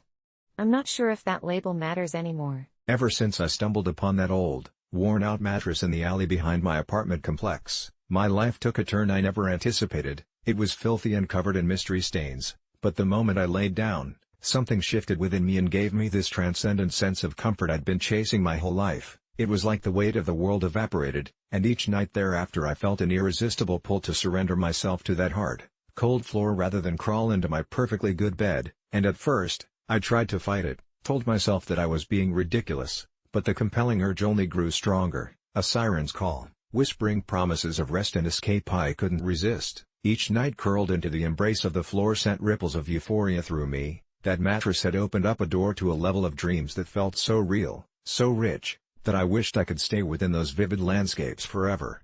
I began to dream vividly. I could fly over cities I'd never seen, dive deep into the ocean and swim with translucent creatures, feel the warmth of a sun that didn't scorch, only caressed. And often, oddly enough, I found another presence beside me in those dreams, someone with a familiar touch but a face I struggled to see clearly, though I could feel their warmth radiating, grounding me, as if I belonged to them. And in the mornings, waking up on that hard floor left me feeling invigorated, as if the air itself buzzed with life and possibility. Sometimes I would forget to grab my coffee. Instead, I bask in the fluttering joy that filled my chest, convinced that I had found my new mantra in life. Why bother with the comforts of a bed filled with sheets and pillows when this rough existence brought such elation? My body grew accustomed to the uneven ground and the ache seemed trivial compared to the wonders I visited each night. Friends started to express concern when they saw the state of me, dark circles forming, a wild look in my eyes, but I brushed them off, murmuring about how freeing it was to sleep low and close to the earth, nonchalantly downplaying the magic that enveloped me every time I sank into slumber. As days turned to weeks, I lost track of time. I didn't mind missing out on gatherings or late-night bar hops, and soon I noticed the odd synchronicities in my dreams, faces from my past, strangers who felt familiar, encounters that felt eerily prophetic. I'd wake, drenched in a cold sweat, mind racing with newfound fears. A recurring shadow began to follow me down the corridors of my dreams, an ever-tightening noose that suggested it wanted something, and while part of me shuddered, the other part delighted in the thrill of it all. The line between normalcy and the enchanted began to blur, and I still wouldn't quit sleeping on the floor, soaked in anticipation for what lay on the other side of sleep. I document my dreams fervently, each night crafting a map of my experiences, a journal that looked more and more like scattered attempts at legacy building rather than simple reminiscences. I could tell the shadow wanted me. It was dark and often shapeless, always lurking at the edges of my consciousness, forcing whispers into my ears, but they wouldn't translate into cohesive words, only muffled interactions that lured me further into a complexity I couldn't disentangle myself from. My mornings darkened then, turning sharp and jagged, the pleasure of a day starting anew replaced with dread, yet I clung to the floor like it was an anchor, keeping me tethered to the unknown. One day I woke up late, the sun casting long shadows, and as I had not left my floor in a while, my stomach growled with hunger while I stretched stiffly on the ground, and that was when I saw it, a letter, yellowed and crumpled, left lying near my head. It bore no address or signature, just a chilling phrase that read, "You didn't remember, did you?" A jolt of panic coursed through me, my heart racing as I scanned the room for signs of someone else's presence. I crumpled the letter with trembling fingers and forced myself to breathe, but it only ignited my obsession to return to the dreamscape, as if the needs of my subconscious were crying out for clarification. As that night took over, I surrendered once more to the pull of the floor, the allure of the dreams far too seductive to resist, and when I finally descended into sleep, twisted emotions battled within me, visions both beautiful and terrifying swirling together until they crystallized into the most vivid dream of all. I was standing before a mirror in an echoing hall surrounded by mutilated reflections of myself, voices screaming in dissonance behind me, as the shadow loomed larger, stretching its limbs to grasp me, and suddenly I understood, it was not a shapeless what, but a who, a reflection of myself I had abandoned in my relentless pursuit of bliss on the floor. It began whispering my name, promising the power of forgetting all the pain and hurt, and just as I thought I could lose myself in its siren call forever, I saw my tranquil self, the one who lay on the floor and sought solace, suffer, writhing as it faded like smoke and mirrors to give way to the truth that still lingered in my waking hours. That this was not a new existence but a prison, dragging my weary soul ever deeper, forcing me to face the terror of isolation that flickered like a dying flame. And then I woke up again on the hardwood floor as the morning light poured in, feeling the crushing weight of hopeless emptiness thrumming in the air around me. I had hoped to reject it, but I could never stop sleeping on the floor. It's bloody amazing, a seductive dream that might end up swallowing me whole. When I was 9, I was the kind of kid who thought love was something reserved for fairy tales, a notion I wasn't particularly keen on until I met Lila, a girl from my class with auburn hair and the brightest smile that could light up the darkest of days. She didn't know it then, but I had crafted an entire world of daydreams where we were more than just classmates. I was convinced that a heart as pure as hers deserved something extraordinary, and that's when I spotted my mother's diamond earrings, precious family heirlooms passed down for generations. They glimmered like captured stars in the velvet darkness of our dingy living room, their sharp edges radiating a warmth that felt wrong yet thrilling. At that moment, the prospect of Lila's eyes lighting up with joy was too delicious to resist. It eclipsed the warning bells ringing in my head. The only disaster came when Lila had shared that her family was facing tough times, and I thought that I could somehow bring magic back to her life. Driven by impulsive conviction, I stealthily crept into my mom's room that evening, heart racing, breath shallow as I approached her jewelry box. I knew where she kept it, the worn wood creaking softly underfoot as I pried it open, my fingers trembling at the thought that this act of rebellion was just the beginning of a catastrophe I could never fully comprehend. I gripped the earrings tightly, clutching them to my chest as the thrill of deceit wrapped itself comfortably around me like a cocoon. I slipped out of the room, certain that soon, I would become the savior in Lila's story. At school the next day, I presented the earrings to her like a fallen knight offering his shining armor.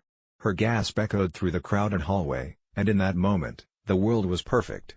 Yet, bliss is fleeting. When Lila's eyes sparkled with joy, mine clouded with guilt. Word of my dastardly deed spread like wildfire, fueled by whispers and gasps, and when Lila's parents found out, they were furious. Her father's disapproving glare felt like ice shattering my insides, but it didn't compare to the look of betrayal and disappointment etched across my mother's face when she discovered my treachery. In my desperate attempt for love and admiration, I had stripped away the very thing that tethered me to my family. My mother cried in a way I had never seen before, her tears becoming the meter by which my guilt increased tenfold. She had lost much in her life, and within the confines of her grief, I realized, along with her earrings, I had stolen something far more valuable, her trust. In the days that followed, Lila refused to even look at me. I can still recall the hallway whispers regarding why I had acted so foolishly and how my betrayal had deepened the divide between her family and mine. I was a pariah at school, a boy whose heart had ventured into darkness. I returned the earrings to my mother, but it didn't mend the rift that had formed. Life twisted further when strange things began happening in my home. Shadows flitted outside my window at night, whispers cascaded down the hall when I tried to sleep, echoing like remnants of forgotten understanding. My mother became withdrawn, relying heavily on the ghost of her once vibrant laughter, and my father, who had often wielded authority like a sword, now wandered the house as though searching for the pieces of a life he once knew. It became apparent that something unnatural lurked in the aftermath of my theft. It was as if the earrings had been imbued with a dark fascination, binding not only treasures but pain to our family. I had thought I closed the chapter on that blasted day, but it was only just beginning. In the dead of night, exhausted from sleepless hours spent listening to the hushed cries of unfulfilled dreams, I remember wandering into my mother's room, desperate for comfort. Instead, I found my mother standing still, staring eerily at her jewelry box, as though it commanded her soul. Trying to shake her from her trance, I reached out, but she turned to me with hollow eyes, devoid of warmth, and in a voice that resonated with defeat, she whispered, "They want you to bring them back." I froze as terror coursed through my veins. I didn't know what they were. I didn't want to know. Alarm surged within me as I understood that whatever I had unleashed was now bending reality, treading darkly on our lives, malignantly feeding off our anguish. I could feel Lila's absence like a wound that would never heal. She had vanished from my life entirely, her presence slipping through my fingers like the first drops of a relentless rain. Weeks morphed into months, and while our family became a hollow echo of its former self, Lila's laughter, once the highlight of my world, faded into whispers and dreams. I tried to make amends, tried every possible way to repair the broken connections, but the love I had stolen had wrapped itself around my family as chains of despair. A suffocating weight settled upon us. I could hear them talk late at night in low tones, each discussion filled with dread, until one fateful evening, I found myself wandering outside, drawn inexplicably to the old oak tree in the backyard where Lila and I used to play, some strange compulsion propelling me forward. As I stood before the tree, the night pressed heavy on my shoulders, drawing forth dark tendrils of sorrow, and I realized I was ready to give up my last ounce of hope. With tremors of realization shattering my resolve, I whispered to the wind, begging for forgiveness, desperate to reclaim what was ours. Suddenly, a flicker of light pulsed within the shadows of the old oak. I gasped as the air shimmied with an energy that felt alive. It was then I realized, the only way to set things right was to offer back what was lost. I dug into the earth beneath the tree, my fingers clawing desperately against the soil, heart pounding in a rhythm that felt almost primal. I needed to imbue this earth with a debt I owed, to relinquish the chains that bound us all to this waking nightmare. As my fingers grazed the cool metal of the earrings, I withdrew them from their resting place, and the moment I placed them into the dirt, the world around me twisted violently. A darkness poured forth, consuming the air, wrapping itself around my limbs like hungry vines, urging me to submit, to fall. But through the torment, I spotted Lila standing among the shadows, her eyes wide with compassion, yet laced with a knowing wisdom far beyond our years.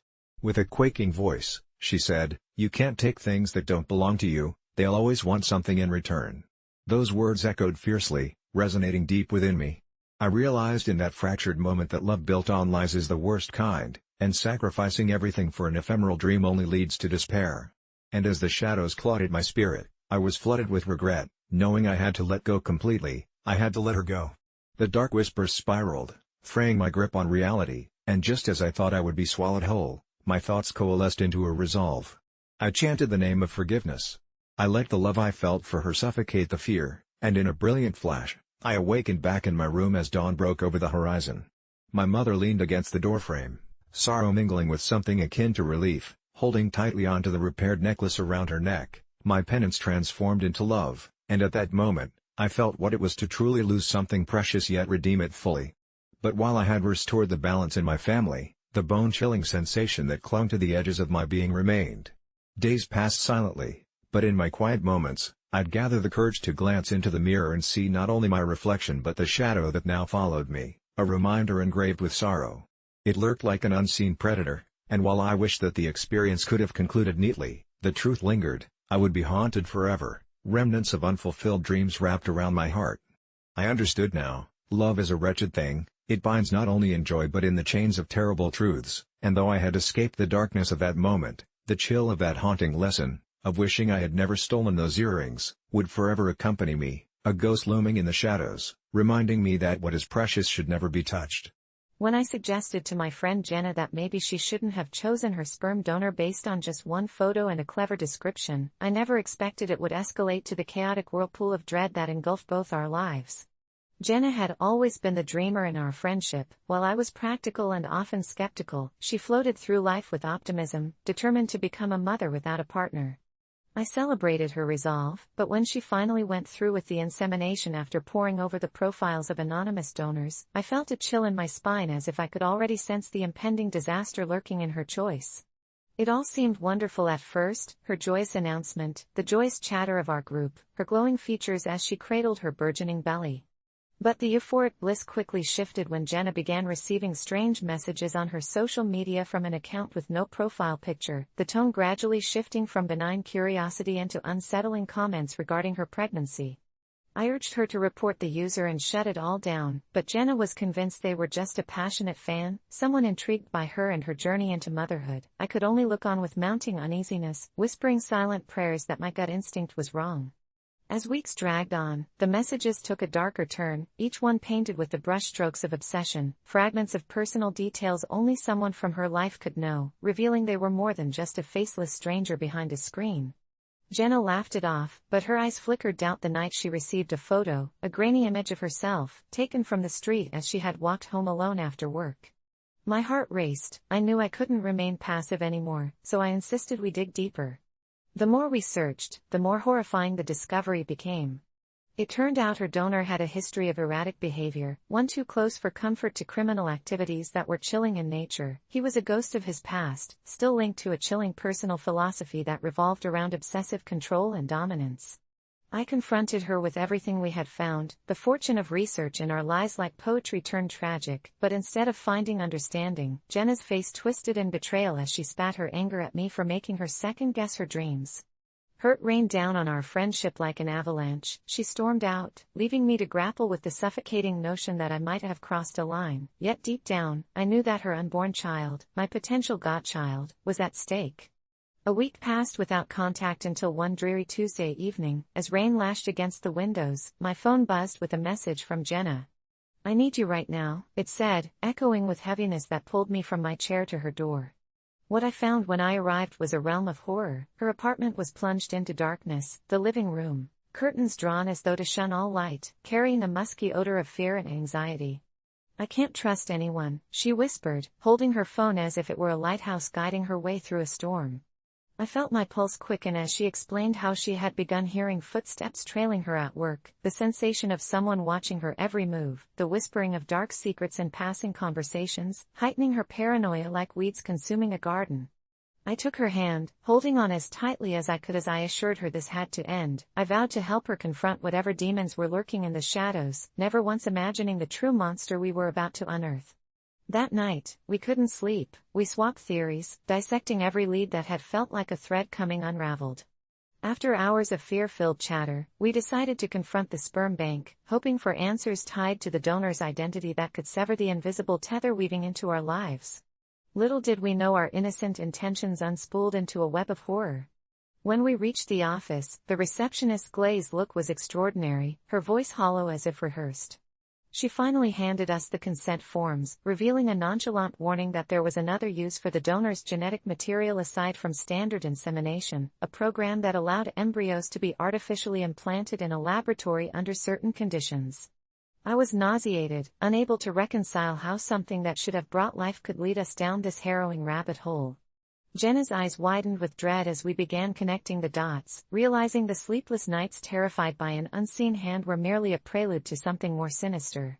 I felt a sudden tingling at the back of my mind, a wild realization. Jenna's donor wasn't just searching for potential children, he had created his own family of twisted fantasies, feeding off the lives entwined in his web like a spider waiting.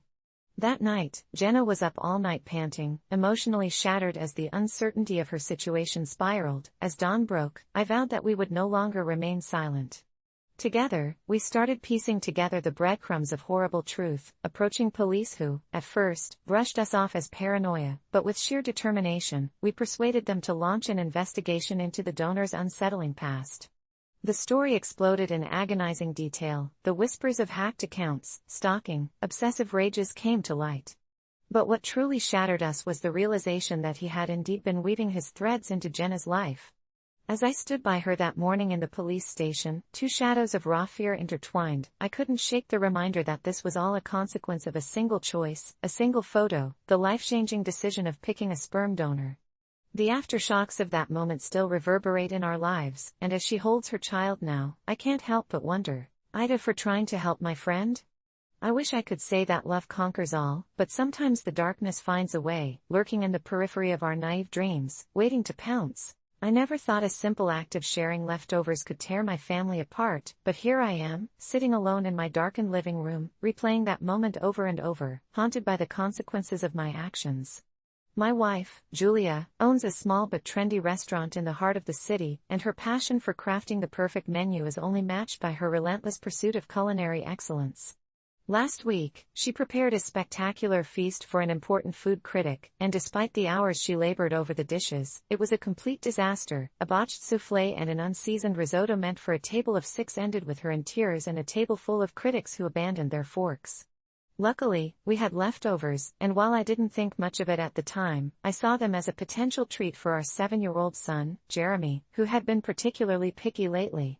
After a long day of work, I was exhausted and did what any parent would do. I heated up the remains of Julia's masterpiece, set it on the table, and watched as Jeremy devoured it, his delighted expressions making it feel like I had done something right. Little did I know, Julia returned home just moments later, her exhaustion quickly transforming into an explosive rage. She was furious when she learned I'd given her hard work to our child without asking her, saying that the food wasn't fit for a child and that it was a culinary embarrassment to have it enjoyed in our home. I tried to explain that I was merely trying to avoid a food wasteland, that I thought the meal was still tasty regardless of her standards, but every point I made only seemed to enrage her more. As the evening spiraled out of control, I had every intention of smoothing things over, only for the situation to morph from her yelling into accusations that my actions were disrespectful not only to her work but to her as a person, as if I had taken something far more valuable than overcooked risotto and an unappetizing soufflé. I felt as though I was losing my grasp on both my wife and the situation, and so did the unthinkable. Under the weight of her disappointment and anger, I snapped back at her, suggesting she should have been more focused on the food quality and less on the critics. How easy it was for her to blame me for a problem that simmered deeper. It was the moment she turned silent, eyes glaring, that I realized the words had crossed an irretrievable line, that I had launched us into a war I never intended to start. For days afterward, the silence felt like a living thing, hovering over our home, punctuated only by Jeremy's innocent inquiries about why Mommy seemed so upset.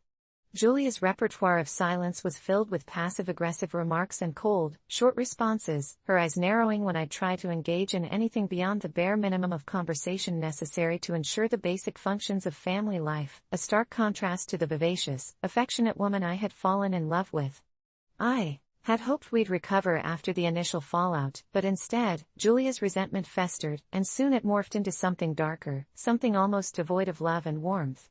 She became distant, pouring herself into work at the restaurant, where she would stay late and celebrate a new batch of customers with food I wondered if she served with love or simply out of spite for me. And then came the night I sat down at my computer, typing an online thread about the entire situation. I titled it "Ida for giving my kid my wife's restaurant leftovers." I poured out everything that had transpired, desperate for an outside perspective, only to be met with a storm of judgment, thousands declaring that I was the ultimate not only for disregarding her cooking but for taking away her art without even asking. The comments cut deeper than Julia's shrillest reprimands, each one a dagger twisting in my heart. Did I truly not appreciate her work? Did I really ruin what little glimmer of happiness we shared? In a whirlwind of frustration and guilt, I posted it, hoping maybe some kind souls would understand my side, but I only sunk deeper into despair. I couldn't see my reflection in her eyes anymore. It was as if she were gazing at a stranger, one who had cheated her out of validation and respect. Days turned into weeks filled with awkward dinners and increasingly frequent texts from concerned friends, worried about the cracks forming in our once solid relationship, while I spiraled into a pit of confusion and sadness. By now, any semblance of peace was gone. When I finally approached Julia to talk, her reaction was icy as she bristled and turned her back on me, my heart breaking at the sight of her shoulders hunched, each part of her signaling the grief I had caused. I tried to muster the strength to fight for our family, but it crumbled like stale bread, and Jeremy ended up sandwiched in between our personal warfare, his innocent laughter becoming a haunting reminder of our shared happiness, a skin-deep gallery of memory eclipsed by an ominous cloud. I racked my head trying to fix things, bring back that laughter, but all I found was bitterness, a constant reminder that I was perhaps wholly to blame. The last straw came on the night when Jeremy begged us to take him out to eat. I attempted to suggest we go to Julia's restaurant, a familiar comfort, but she scowled, her face freezing in a way I had understatedly believed was an unthinkable facet of my once joyful wife, and she snapped that she would rather eat trash than step foot in a place bearing my name. I had turned to Jeremy, hoping his innocent spirit could bridge the chasm between us, and when I caught a glimpse of disappointment in his eyes, I knew I had failed. Days turned into months, and everything I tried had been met with veiled hostility. I became a ghost in my own home, a failure neither of us knew how to fix, and one afternoon, a provocative thought pricked at the edges of my mind. Maybe if she couldn't see the value in me anymore, perhaps it was time to remove myself from the equation, let Julia and Jeremy continue thriving without the emotional wreckage that had invaded our lives. So, when I quietly packed a bag and slipped out the door for one last stroll, leaving my phone behind in my attempt to free us from the chaos, I thought it was the right decision. As evening settled in, I found myself wandering toward Julia's restaurant, every step heavy with resolve to push through the hurt, to give closure to my irreparable mistakes. Standing outside the bright lights and vibrant people, I took a breath to gather the courage.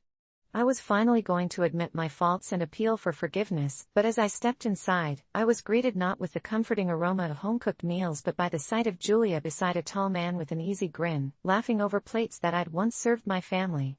Suddenly, I found myself at the precipice of realization. In seeking to share a simple meal with my son, I had unwittingly starved the love in our home, and now it looked as though I had ushered in someone else's warmth.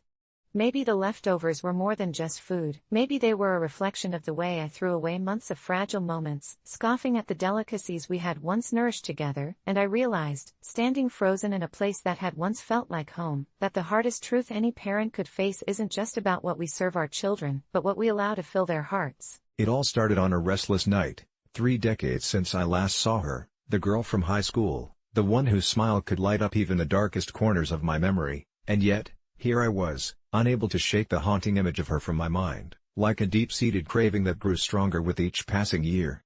I spent those years trapped in a monotonous cycle of work and obligations, convinced I'd long since buried those teenage feelings, but then a chance encounter sent me spiraling back down that memory lane, a weathered yearbook, miraculously found in a dusty attic, filled with smiling faces and careless inscriptions that taunted me with sweet nostalgia and buried regrets. Among them, her name, Megan, jumped off the page, coated in the bright colors of youth, and memories came flooding back, the way she'd laugh at my terrible jokes, the way her hair shimmered in the summer sun, and that fateful day at the prom when I stood frozen in fear watching her dance with someone else, a handsome jock who took my breath away and shattered my heart in the process. I couldn't help but remember the last time we spoke, sitting on the bleachers after a football game, confessing our dreams and fears, moments frozen in time until the cruel hand of adulthood forced us to forget. After that night, life took us on separate paths, and soon I lost track of her, but those soft memories began to twist into an obsession as I found myself searching for her online, poring over social media profiles, always expecting to find her vibrant smile lighting up my feed as if she had never stopped existing in the world, only to discover nothing, no trace of Megan since our graduation. It felt as if the memories were a vivid dream I had awakened from, a sweet and bitter phantom haunting my thoughts. With each sleepless night, the obsession consumed me. I discovered I had memorized every detail of her life that I could recall, where she sat in class, the smell of her perfume, the way she twirled her hair around her fingers when she was lost in thought, and I began to wonder almost obsessively if she remembered me at all. It was during this obsessive search that I stumbled upon an old blog post written by a mutual friend that recounted a bizarre and tragic event. Megan had disappeared just days before our graduation, leaving behind only questions and rumors that swirled like a storm. Some said she ran away to escape the suffocating expectations of her family, while others whispered about a darker fate as tales emerged of sightings near the old abandoned rail yard where we used to play. I felt a chill run down my spine that evening as shadows stretched across the walls, the sun dipping low, and all I could think about was finding her and bringing closure to my haunted heart. Fueled by desperation, I visited the rail yard that weekend, armed with nothing but an old flashlight in the desperate hope that the stories were false, that Megan was somewhere safe, laughing at the silliness of our bygone days. But what met my eyes was something else altogether. The air was thick with a biting chill as I waded through weeds and rusted metal, and just as I was ready to turn back, something caught my eye, a flicker of movement in the distance, unmistakably a figure hidden behind the tangled shadows. My heart raced, the same height, the same silhouette, and I hesitated only for a moment before racing towards it, calling out her name, the sound echoing off the derelict walls around me, and as I approached, my heart pounding in my chest like a drum, the figure slowly turned towards me, and I froze in disbelief. The woman who stood before me looked just like Megan, her hair a bit longer and her eyes as expressive as I remembered, but there was a distant hollowness within them, something far beyond the joy that once defined her. "Who are you?" she whispered, her voice barely above a whisper as if the very air held its breath, and all my carefully constructed questions flew out of my mind, replaced instead with a cold wave of dread as I tried to speak, suddenly aware of a chilling realization. I had spoken her name earlier without knowing she would recognize it. I took a step back, instinctively frightened, and that's when I noticed her arms were marked with scars that traced her skin like a tragic map of past battles. I stammered, "Megan? Is it really you?" She took a step closer, scrutinizing my face as if trying to reconcile it with memory, and just as I glimpsed a flicker of recognition, her expression darkened, her voice dropping to a strained whisper as she warned me, "You shouldn't have come here," and something deep in her gaze, something terrified and desperate, forced a chill through my bones that screamed this was not a reunion but a warning. I turned to flee, the chilling weight of dread clawing at my insides as I stumbled backward, tripping over twisted metal and overgrown roots, and as I ran, I could hear her breath behind me, this far too familiar and haunting sound carrying the weight of lost years. It felt as if the air itself thickened around me, as if the shadows whispered secrets I'd never want to know, and just when I thought I had escaped, a desperate laugh echoed through the graveyard of memories, the sound warping into a cacophony that chased me all the way home. I locked the door, heart racing, desperately trying to convince myself that what I'd seen was the product of a feverish imagination, but that night, sleep would not come. Her laughter danced in my ears, and my dreams became battlegrounds filled with fragmented memories and fleeting visions of a girl who was never truly lost. In the following days, I found myself drawn back to that wretched rail yard, compelled by a strange force I could neither understand nor resist, knowing I was chasing the shadows of an impossible reunion. Each night grew darker, and I felt her presence stalking me, looming just outside the edge of my consciousness, and then the messages started appearing. A series of bizarre notes slipped under my door that bore unsettling reminders of things only she could know, intimate secrets turned macabre, thoughts that haunted me, like why I never asked her to prom, why I let her slip through my fingers, each note drenched in an eerie familiarity that churned the depths of my stomach. These were messages that shattered everything I believed about her disappearance, each laden with the suggestion that perhaps the girl I once loved never actually left but had been trapped in purgatory, where darkness and memories blurred. After relentless nights filled with dread, I finally mustered the courage to investigate further, returning to the rail yard armed with nothing but a pathetic sense of purpose, and as I walked the twisted passages of rust and decay, I felt her watching me, her presence like an electric current beneath my skin. And suddenly, the shadows began to laugh, taunting me with the violence of the past until I reached the very spot where I had first spotted her. A cold shiver framed my heart with terror, but within that darkness, I thought I heard her voice calling to me, beckoning me closer, as a fierce storm of longing raged in my heart. With shaky hands, I reached out for the rotting wood that groaned underfoot, and as I took a deep breath, prepared to say her name one more time, a deafening voice shattered the gloom, "You shouldn't have come here." Surged by desperation and fear, I lurched backward just as the earth split wide beneath me, cold hands clawing at my ankles, tethering me to a past I could not escape. as the whispers transformed into echoes of a bygone laughter that ignited the flames of the very memories I had tried so hard to forget, and with each heartbeat, I was dragged deeper into the dark abyss, realizing at last that sometimes time is a cruel trickster, holding on to the things we think we've lost, forcing us to confront a haunting truth, that escape is never possible when the ghosts of our past still linger, and in the end, all I could think was that maybe it wasn't she who was lost, but me, trapped forever in a twisted reflection of the life I wished I could have shared with the girl I once loved. This weekend, I'm having an abortion and I can't shake this feeling of dread that claws at my insides like a feral animal. I'm terrified, but not because of the procedure itself, no, it's the echoes of my choices reverberating through my mind that awaken the ghosts of my past. I'm already a mother, and the weight of that title can feel like an anchor dragging me down into a murky sea of desperation. The image of my daughter sleeping peacefully in her room, oblivious to the turmoil of emotions roiling within me, haunts me. I chose to keep her when I was 18, fresh out of high school and bursting with dreams, only to find out that motherhood for me is more of a prison than a sanctuary. Each year has felt more like a countdown than a gift, the joy of her little milestones eclipsed by the crushing responsibilities that suffocate my spirit. My friends tell me I'm a good mom, but what they don't see is the way guilt gnaws at my insides. The way I can't shake off the feeling that I'm failing my daughter by merely existing as a shell of the woman I used to be.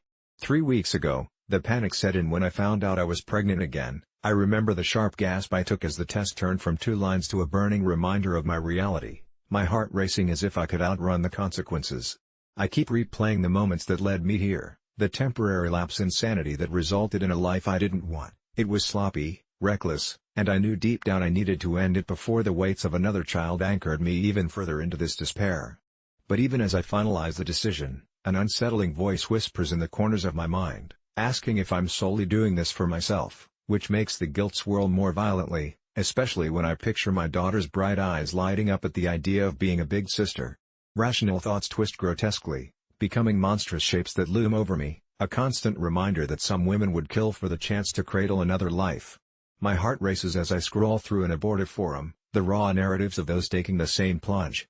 I only find snippets of solace in comment threads, women sharing stories of fear, heartbreak, and liberation intertwined like a chaotic tapestry.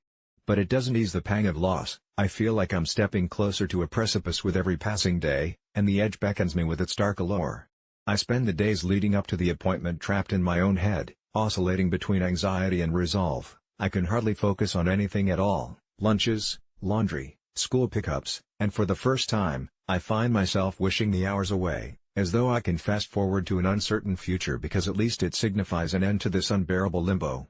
My mother's voice echoes whenever I dare to think about discussing my choice with her. You made your bed, and now you have to lie in it. Her judgment hangs heavy in the air, mingling with the memories of how she always seemed disappointed in my choices, so how could I possibly tell her this? It sends shudders down my spine, bringing the tight knot of fear back to my throat.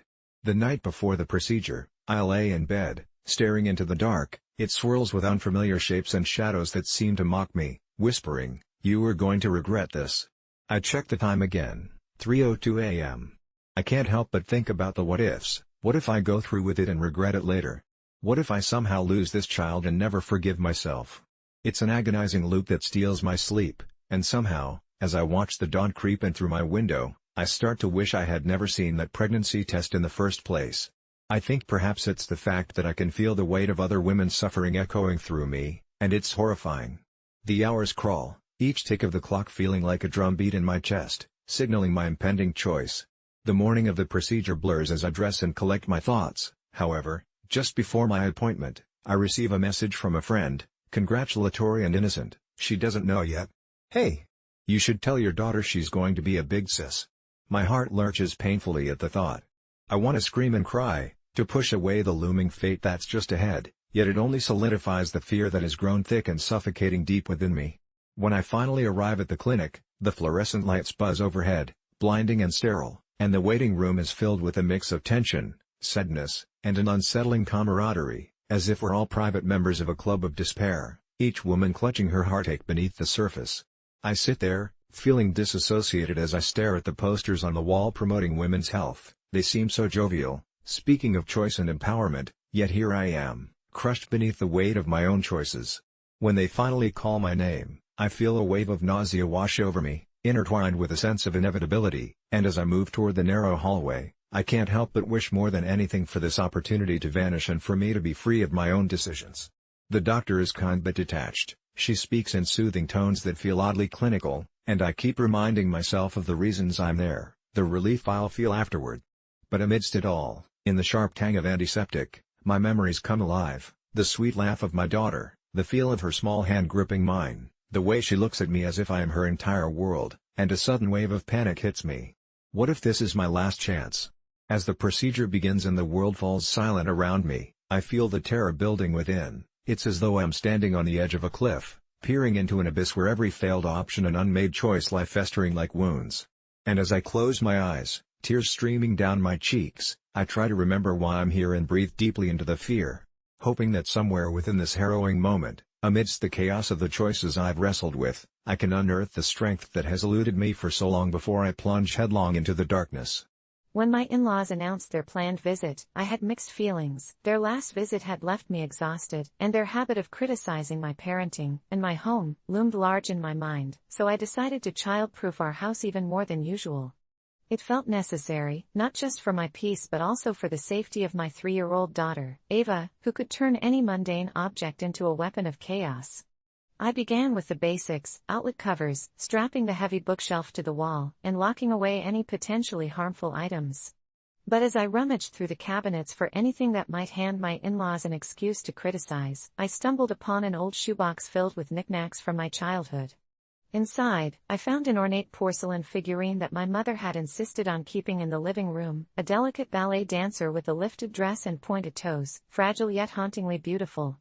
A chill ran down my spine at the thought of Ava breaking at the moment Grandma laid eyes on it. So, I tucked it away in the attic, convinced it was the responsible thing to do. In the weeks that followed, I became hyper-aware of my surroundings. Every corner, every shelf was scrutinized. I installed more baby gates than I could count and even placed breathable netting over our balcony railing.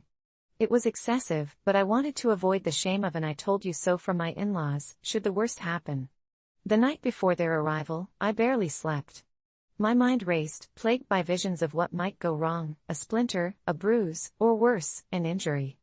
When the morning came, I was a bundle of nerves, jumping at every sound. As I sat in anxious silence with Ava, the doorbell rang.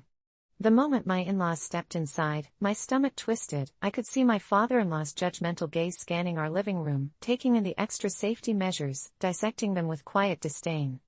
But a part of me felt triumphant because I felt like I'd done my part to protect my daughter. They greeted Ava with a syrupy sweetness that made me even more uneasy.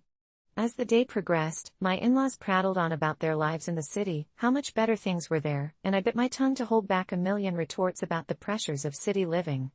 Their comments turned to parenting advice before long, filled with passive-aggressive suggestions that sent my blood pressure soaring. I steered them away from danger zones. The balcony is off-limits, because of the netting. But they insisted that Ava could handle it. And then I heard it, a soft, yet unmistakable sound from above. The attic. I felt a sense of dread wash over me. Could my daughter have found a way up? I excused myself, my heart racing, and bounded upstairs 2 steps at a time, convinced I'd find her playing among the cobwebs. The attic door creaked open, and I stepped into the dim light, expecting to find calamity awaiting.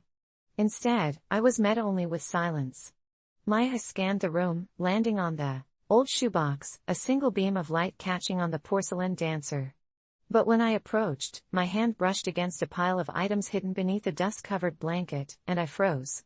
It was personal stuff, my old toys, and also something that wasn't mine, a rusted knife, half buried beside an old doll. I recoiled, backing away, but the moment did send chills through me. Why on earth was a knife up here? Just as I took a breath to regain my composure, a loud crash echoed downstairs. I bolted down the stairs, the whisper of dread trailing behind me. Upon entering the living room, I nearly fainted. Ava sat on the floor amidst the ruins of a table lamp, her wide eyes reflecting a mixture of surprise and pure delight. My in-laws were glaring at her, my mother-in-law shielding her mouth in horror as my father-in-law reached for the phone to call someone. I panicked. "It's just a lamp," I practically screamed, gripping Ava as she chimed in cheerfully, obliviously proud of her little escapade. "Look, Mommy, I knocked it over." But my mother-in-law wasn't done. She launched into a tirade about how I needed to control my child, the implications of an uncluttered house cutting deeper than the knife I'd found.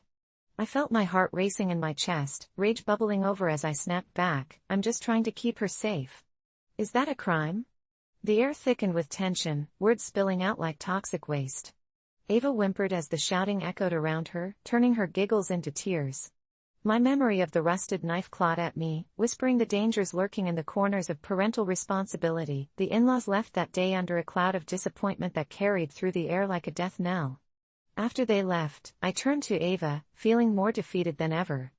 It was just a table lamp, but I could sense too much had been awakened. That night, I found myself back in the attic, drawn to the violated innocence of my childhood treasures. I didn't care that I was scaring myself, I needed to understand why someone would have hidden that knife.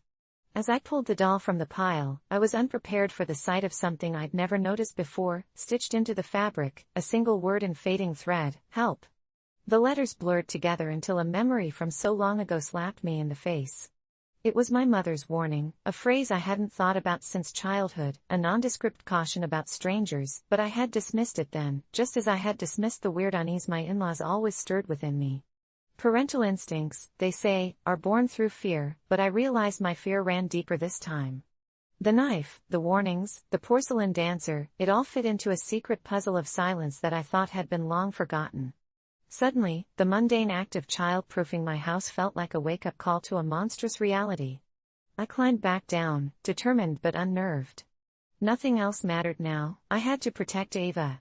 The old fears returned in waves, whispering the awful truth that sometimes, the real dangers come not from our children, but from the shadows we inadvertently bring into our lives. And as I stood guard at Ava's bedroom door that night, listening to her soft breathing, I felt the eerie sensation of being watched, as if the shadows were deliberating, waiting for an opportunity to rise. The next time my in-laws planned a visit, I'd have to make a choice: would I child-proof against the world, or would I prepare for the secrets that hid behind the look of disappointment on their faces? I've always been good at pretending, and it became a skill I put to use more than ever when I found myself in a financial bind, unable to afford breakfast most mornings. So I snuck into the local Hilton under the pretense of being a guest. The lobby was everything you'd expect, polished marble floors and the faint scent of fresh linens that hinted at comfort, but what I looked forward to most was the breakfast bar, a lavish spread that made your stomach rumble in anticipation. I dressed the part, complete with a blazer salvaged from a thrift store and a shiny wristwatch I had found at a garage sale, allowing me to slip in with the traveling business folk who seemed oblivious to my presence among them. At first, it was exciting, watching the other guests fill their plates with flaky pastries and fresh fruit as I nibbled on a muffin, pretending to read my phone to avoid arousing suspicion. Day by day, I became more brazen, sampling the sausage and slathering butter on my bagels, halfway through a meal made from someone else's expense account when I thought I caught the eye of the lady behind the front desk. Her gaze lingered on me, a frown creasing her face for just a moment, before she focused again on a computer screen.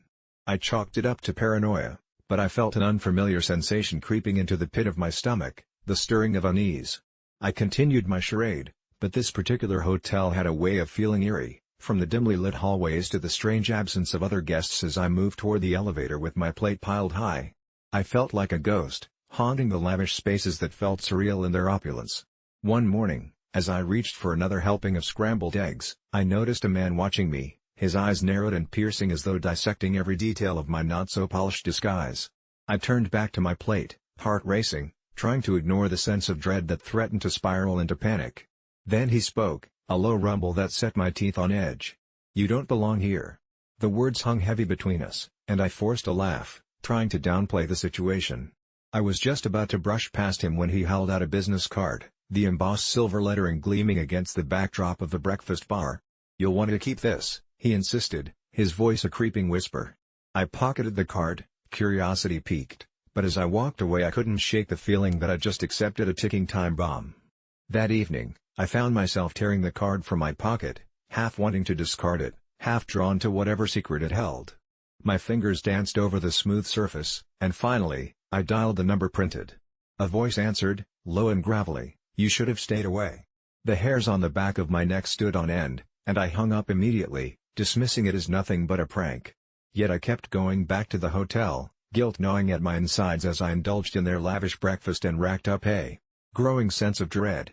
Days turned into a week, and I kept my head down, avoiding the man. I didn't even remember his face anymore, just the haunting presence that lingered in my mind's eye. Until one morning, I walked into the dining area and froze. The hotel staff had changed. The once friendly faces were replaced with expressionless employees, all wearing the same steely gaze that made my stomach drop. I set my plate down, feeling the unwelcome awareness settle over me, a weight I could no longer ignore. Instead of food, I saw the looks, the suspicion, the judgment, sharp enough to etch the air with tension. I was out of options, headed to the exit, when the woman from the front desk blocked my path, her gaze unwavering as she leaned in a little too close. "You've made a mistake," she whispered, her voice smooth like silk but laden with malice. "You don't need to pretend anymore, you should know that we see you." Panic surged through my veins, the laughter and murmurs of the dining room faded into a sinister silence. I turned and bolted, my heart pounding like a wild drum in my chest, racing through the maze of the hotel's hallways where I felt pursued by shadows. I slipped outside, the cool air biting at my skin, the sunlight blinding as I struggled to breathe. I didn't stop running until my legs begged for mercy, far from the deceptive comfort of the Hilton. I was a fraud, a ghost haunting a world that wasn't mine, and the worst part was that even though I left, I could feel them looking for me. Days passed, and every corner I turned felt shadowed by unseen eyes. I couldn't shake the fear that they were searching for me, those unfriendly staff members whose faces morphed into unrecognizable horrors in the edges of my mind. I fought to reclaim normalcy, fearful of the breakfast I had once craved, but with every morning, I was paralyzed by the memory of their stares. I didn't dare return to that hotel, yet one night as I counted sheep, I heard the buzzing of my phone, an unknown number appearing on the screen. My heart lurched as I answered, the same low, gravelly voice from before ringing out, "We found you. You need to come back." I slammed the phone down, mind racing with panic, but a chilling dread settled in as the memories of those breakfasts, that card, and the man resurfaced like a tidal wave crashing over me, visceral and relentless. I bought a train ticket to anywhere, a desperate plunge, hoping the farther I ran, the safer I'd become, until I realized I was only making things worse as I boarded the train bound north, not knowing that I was walking straight into their trap, where breakfast would no longer be a buffet of pastries but an omen, where there would be no escape from the hotel that had devoured so many, just another line added to a long list of vanished guests who came for breakfast and disappeared without a trace.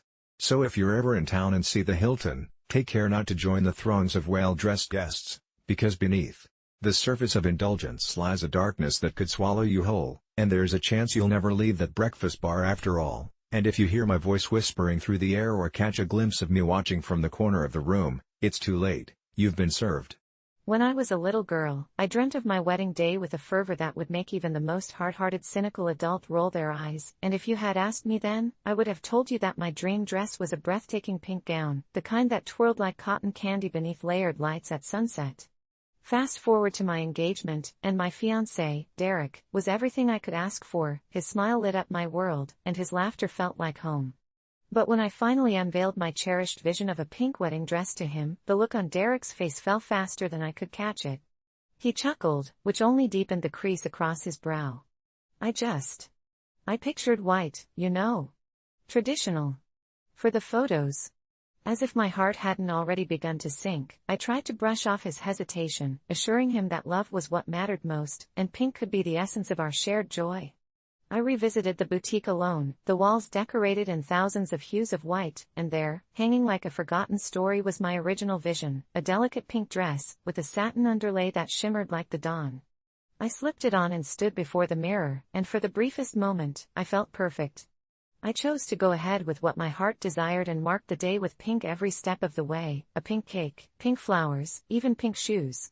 What should have been a joyful time took a perilous turn when I announced those plans at our engagement party, where friends and family gathered, the city skyline glowing behind them. Family members gave polite claps, but I noticed my mother's jaw tighten and my grandmother's eyes narrow.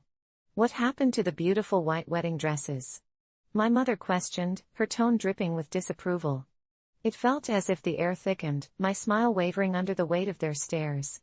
Derek, after lagging behind with a muted expression, pulled me aside later, voicing his concerns in a hushed whisper, words about tradition and expectations spilling forth, drowning me in regret. "You know it's important to my family, right?" The doubt nestled itself in my stomach like a lead weight. My heart raced as he tried to convince me that I should reconsider, but it was too late to turn back. I was headfirst submerged in a sea of satin pink and deep disappointment. I had visions of our special day twisting like a terrifying dream I couldn't wake from, and the anxiety seeped into the planning, igniting late-night arguments that pushed him away from me instead of drawing us closer. The week before the wedding loomed like a storm cloud. The colors clashed so vividly with the black and white portrait of my future in-law's expectations. I couldn't sleep, the pink parasol and blush decorations filling every corner of my mind like quicksand. It was like a haunting chorus, and just before I drifted into a restless sleep, I found myself centered once more, a dreamlike image of walking down an aisle of happiness. All that mattered was our love and not the color of my dress. Then, on the day before the wedding, I received a message from my brother. "Mom and Dad are fighting. It's bad." A wave of dread washed over me as I found myself torn between my loyalty to my family and my heart's desire. The chasm widened between my decisions, and on the fateful morning, I donned my pink dress alone in the hotel suite, my mother's disapproval echoing like a ghost trapped between and among all the swirling laughter of pre-wedding chaos. The sight of myself sent adrenaline rushing through my veins. I did look beautiful. As the ceremony began, however, I spotted Derek's family, shoulders rigid and jaws tight. My heart sank further with every step that carried me into their line of sight. Their eyes, void of understanding, chased away the joyful spark I had longed for. By the time we exchanged vows in front of our loved ones, I felt a churning pit of anxiety in my stomach. I wished for one person to embrace me and validate my choices, and yet I found only silence from my family's corner. The flush of embarrassment was invaded further, creeping in like vines on ancient stone. After the ceremony, as we danced surrounded by a bittersweet haze of joy and resentment, my grandmother confronted me about my foolhardiness. "You won't honor tradition? On a day meant to bind your families." Her words were like shards of glass, and I fought the urge to scream. I tried to defend my actions, a flimsy paper boat riding the turbulent waves of emotion, and soon the reception spiraled into chaos. Derek's voice pierced through the crowd, a mix of frustration and disappointment mirrored in his eyes as I stood before my family and his, my pink dress like bandages on wounds that would never heal. The noise blurred into a cacophony of judgment and misunderstanding, laughter stained with unceremonious rejection, and in that moment, I felt a distinct fracture forming. The tension thickened so much that it became impossible to navigate. The phone rang, breaking the anguished silence that shifted our worlds into turmoil. My father, voice tremulous, came hurtling into the room. "You need to come home. Now." Panic rose within me, as dread settled deep in my bones, an omen I couldn't escape. I thought about that pink dress, now drenched in symbolic blood. What was a celebration had become a battleground, leaving behind only the ruins of my dreams hanging like broken glass. When Derek saw the fear flashing in my eyes, he took my hand, pulling us away from their judging glares. "We'll make this right," he whispered, but I had no idea what that meant, whether our love could withstand the chaos we had unleashed. Yet a sliver of hope pierced through the shadows as we stepped beyond the threshold of acceptance and rejection, the pink fabric swirling around me, a whirlwind of sorrow and love intertwined. In those moments filled with disbelief, it became painfully clear that weddings shouldn't be a battlefield, yet here we found ourselves entrenched. Now a question ignited within: Ida for drama over a pink wedding dress? As I processed the fallout creeping into our lives, one thing was certain: it would take more than a color to define the love we were scrambling to salvage. I've never thought I'd question my own sanity, but last summer changed everything. It all started when my best friend, Sarah, announced her engagement. Sarah was someone I grew up with, and we've shared everything from childhood secrets to adult heartbreaks, so when she asked me to be her maid of honor, I felt honored but terrified. The wedding was grand, extravagant by every measure, and I wanted everything to be perfect for her. That's when the dress came into the picture. The moment I saw it, I felt my stomach tighten. The floor-length silk gown was beautiful, but the plunging neckline and sheer sides left little to the imagination. For someone like me, who never felt comfortable in the spotlight, it was a nightmare. As if sensing my hesitation, Sarah insisted I look like a hot bridesmaid because the dress is meant to show off our beauty. I felt like a prop rather than a person, a mere decoration for Sarah's fairy tale, and as I stared at the dress hanging in my closet, I realized I couldn't bring myself to wear it. So, I decided to take matters into my own hands, literally, sneaking some fabric from a craft store to alter the dress a bit. Nothing drastic, just enough to cover my shoulders and up the neckline slightly. I felt guilty but convinced myself that it was okay since I was still honoring the essence of the dress but adapting it to my own comfort. The night before the wedding, I stayed up late, stitching away, feeling proud of myself until dread settled in. What if Sarah saw it? Would she flip? I told myself that all would be fine, that this was just for me, for my confidence, but as I slipped into that gown the next day, I felt a chill run down my spine like I was about to walk into a lion's den. The venue was filled with laughter and shimmering lights, and the moment I stepped through the entrance, I could feel all eyes on me. But instead of ridicule or judgment, I saw nods of approval, murmured compliments about how elegant I looked. It was euphoric until I spotted Sarah, who stood frozen, eyes wide in disbelief, her mouth moving but the words lost in the frantic music around us. Before I could process her reaction, she stormed over to me, seething. "Did you alter my dress?" she asked through gritted teeth, her voice devoid of warmth. I stammered, trying to explain how it was too revealing for my taste, but her expression hardened further. "You weren't supposed to change anything, this is my wedding." I felt the temperature in the room drop, and it became painfully clear that her dream of perfect bridesmaids and perfection had been shattered by someone who dared to adapt their own version of beauty. As she dragged me outside, the laughter from the party faded into a distant echo, and it felt like I was about to be sentenced. "You made a mockery of me," she whispered fiercely. A part of me wanted to yell back, to explain that it was about comfort, not mockery, but all of the words seemed trapped in my throat. Before I could speak, she turned and raced back inside, leaving me outside, alone amidst the fading light. The next hour was a whirlwind of chaotic emotions. It disrupted the flow of the wedding entirely, while I stood there, shaking, feeling like a pariah. Guests started casting sideways glances in my direction, some whispering, while others just outright stared. That's when the uncertainty morphed into something darker. I knew I had crossed a line. The coldness from Sarah seeped deeper inside me as I replayed our confrontation and my own insecurity that led to this moment. Was I really the villain in this story? Or was I merely trying to reclaim a piece of my one fading sense of self at the expense of someone else's happiness? After the ceremony, I retreated to the bathroom, convinced I needed to gather my thoughts, but as I approached the mirror, I noticed something uncanny about my reflection. My altered dress, the fabric I thought was meant to help me, seemed to distort my own likeness in an almost grotesque manner. The neckline I was proud of now began to look jagged and monstrous, the sleeves felt like chains wrapping around me, pulling tighter and tighter. I blinked, and for a fleeting moment, I swore I saw another face, a twisted, smirking mask that looked like me but wasn't. I staggered back, suddenly feeling like I was trapped in someone else's nightmare. Shaking my head, I took a breath, reassured myself that it was just my mind playing tricks, but the fear crawled deeper into my bones. When I finally left the bathroom, I found the reception room in chaos. Sarah was surrounded by a group of bridesmaids, enraged faces all around her, casting accusatory glances at me like I was the villain in their beloved tale. The apprehension in the air was palpable, every laugh a bit too sharp, every cheer unnaturally loud. Before I could even register what was happening, I heard whispers form into words, accusing me of sabotaging the wedding, of making my insecurities the focus of Sarah's big day, as if I was some attention seeker reveling in the chaos I'd concocted. In those moments, I felt their judgment slice through me like a dagger, and that's when I caught sight of my own reflection in the highly polished plates scattered across the tables. I looked at the corrupted image of myself in the dress, and suddenly it struck me, I wasn't merely altering a dress, I was trying to alter my reality, to fit into a world where I didn't belong, where beauty meant something else entirely, something that warped my very sense of being.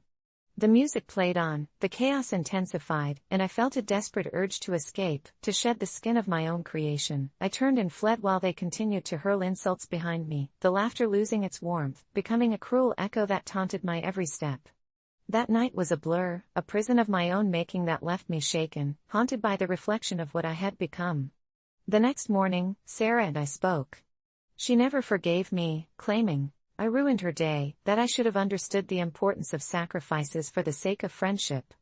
But as we parted ways, I couldn't shake the feeling that my desire to alter that dress, to claim my own narrative, had unleashed something far more sinister. I'd broken a bond not just with her, but with a version of myself who sought acceptance in a world where the beauty seemed so unforgiving, and I became a specter of that night, roaming through my thoughts, knowing in the deepest chambers of my mind that sometimes, you might not just alter a dress, you might alter the very fabric of who you are, and in doing so, you risk losing everything that you held dear. I had just completed a long shift at my dead-end job and found myself in need of groceries, so I decided to visit a local supermarket that had recently opened, its brightly lit aisles beckoning like a siren's call.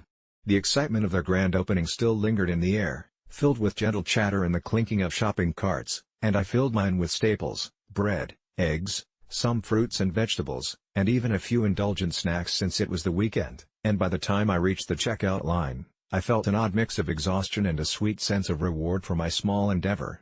I unloaded my items onto the conveyor belt, watching the cashier scan each one with the robotic precision typical of a store employee, but the moment she reached for the last item, a carton of ice cream, the screen displayed a stunningly low total of just $12.47. A tight knot of confusion tightened in my stomach. I had to double-check the calculator in my head, considering that my cart was spilling over with goods, easily a couple $100 worth, and when I questioned this blaring error, the cashier smiled dejectedly, muttering that her register had been acting strange all night. The words left her lips like wisps of smoke, and instead of looking into it, she casually shrugged as she hit the total button, confirming the price instead of investigating, just smiling a little too broadly as if she too were bewildered by this bizarre windfall. My heart raced. This had to be some sort of mistake, but the idea of walking out of the store paying next to nothing for 2 full carts of groceries was intoxicating, so I stalled, considering my options as I fought against a gnawing guilt while pushing the doubts aside like a summer breeze. A second cashier glanced our way, her face a mask of indifference, and suddenly I became acutely aware of unseen eyes watching, as if the store itself held its breath, waiting for my decision. "Are you sure?" I asked, feeling almost dizzy, and her smile faded as she repeated the total with a hint of impatience, insisting that it was the system that was wrong, not her. Driven by an overwhelming surge of greed, I paid, feeling a rush of adrenaline as I left the store, groceries in hand, the fluorescent lights of the supermarket fading into the darkness of the parking lot. In that blissful moment, I felt like I had cheated the system, imagining how much I would save for rent or bills. Yet, as I started my car, a part of me twisted uncomfortably, nagging at my conscience like a distant memory, but I brushed it off, dismissing any lingering thoughts as paranoia, convincing myself that I deserved this little slice of fortune. When I arrived home, I tossed the groceries onto the kitchen counter and began to load them into the fridge, the mundane humdrum of life resuming as I filled my cupboards, but as I unpacked the bags, I noticed something odd. Strange items slipped in among my purchases. A cut of meat sealed in a bag, a bottle of thick red liquid that looked dangerously like blood, and a small, tattered notebook filled with unintelligible scrawls, the back cover smeared with what could only be described as a dark, wet stain. My pulse quickened, and I shoved them aside, sending an uneasy glance around my kitchen, but I couldn't shake that gnawing feeling in my gut that something was wrong, that I had unwittingly invited chaos into my life. The next morning, I expected the eerie sensations to pass, but they didn't. The notebook was now lying wide open on the counter, every page filled with bizarre symbols, frantic notes that obsessively detailed an almost cult-like fixation on the supermarket and the seemingly innocent items within it. I could swear the markings on the pages were shifting, rearranging themselves every time I glanced away, and it struck me that the only thing that connected them to me was that horrifyingly cheap trip to the store. For the next few days, I tried to ignore it, but I began to notice bizarre occurrences, failed electronics, shadows in the corners of my eyes, and even nightmares that began to plague my sleep, filled with screaming voices that echoed the word cherished. On the third night, something awoke me. The scratching, like nails on metal, grew louder, and when I finally mustered the courage to investigate, I discovered the shadows in my living room had congregated around the groceries I had brought home. Panic gripped me, and I stumbled backward, collapsing against the wall as they twisted together, forming a shape, a shadow that didn't belong on the earthly plane, its formless body writhing like smoke, taking on a blasphemous humanoid shape. In that moment, dread clutched my throat, and before I could scream, it surged forward, the air around it grew acrid and cold, the faint, echoing words of cherished flooding my mind like a tidal wave crashing against shoreline rocks. Harvested. Taken. Cherished.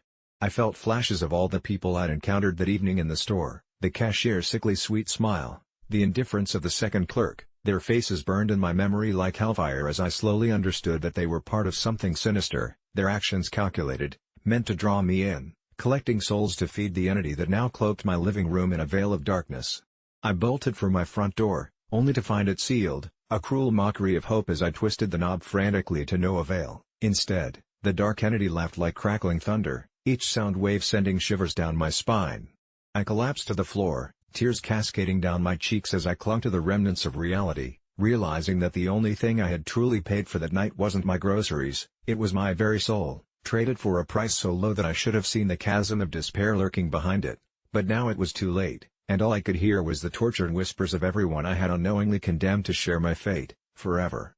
Cherished in the dark echo of that store, as I faded, consumed by the shadows I had innocently invited into my life. I never thought that allowing my mother to host Thanksgiving dinner at my house would lead to such chaos, but here we are, 3 days away from the holiday, and all I can think about is how I may have opened the door to something unspeakable. My wife, Sarah, is heavily pregnant with our 4th child and has been feeling exhausted and anxious, so I thought it would be a kind gesture to let my mother take over the cooking this year. She's been insisting on bringing her classic turkey and stuffing for as long as I can remember, and although my mother is eccentric, let's just say her ideas about food are unique, she promised she wouldn't do anything too outlandish this time. Since our first Thanksgiving together as a married couple, I've always felt the pressure of blending our families in the presence of holiday cheer, and Sarah has been under so much stress already. But as the day approaches, I've started to notice things that make my skin crawl. It began when my mother presented a package of what she claimed were secret spices for the turkey, each ingredient labeled with cryptic names.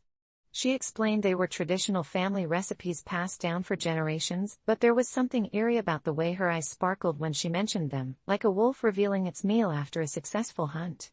Sarah, noticing my discomfort, told me to ease up and let my mom have her fun, but late at night, when it was just the 3 of us and the kids were asleep, I couldn't shake the feeling that something was very wrong.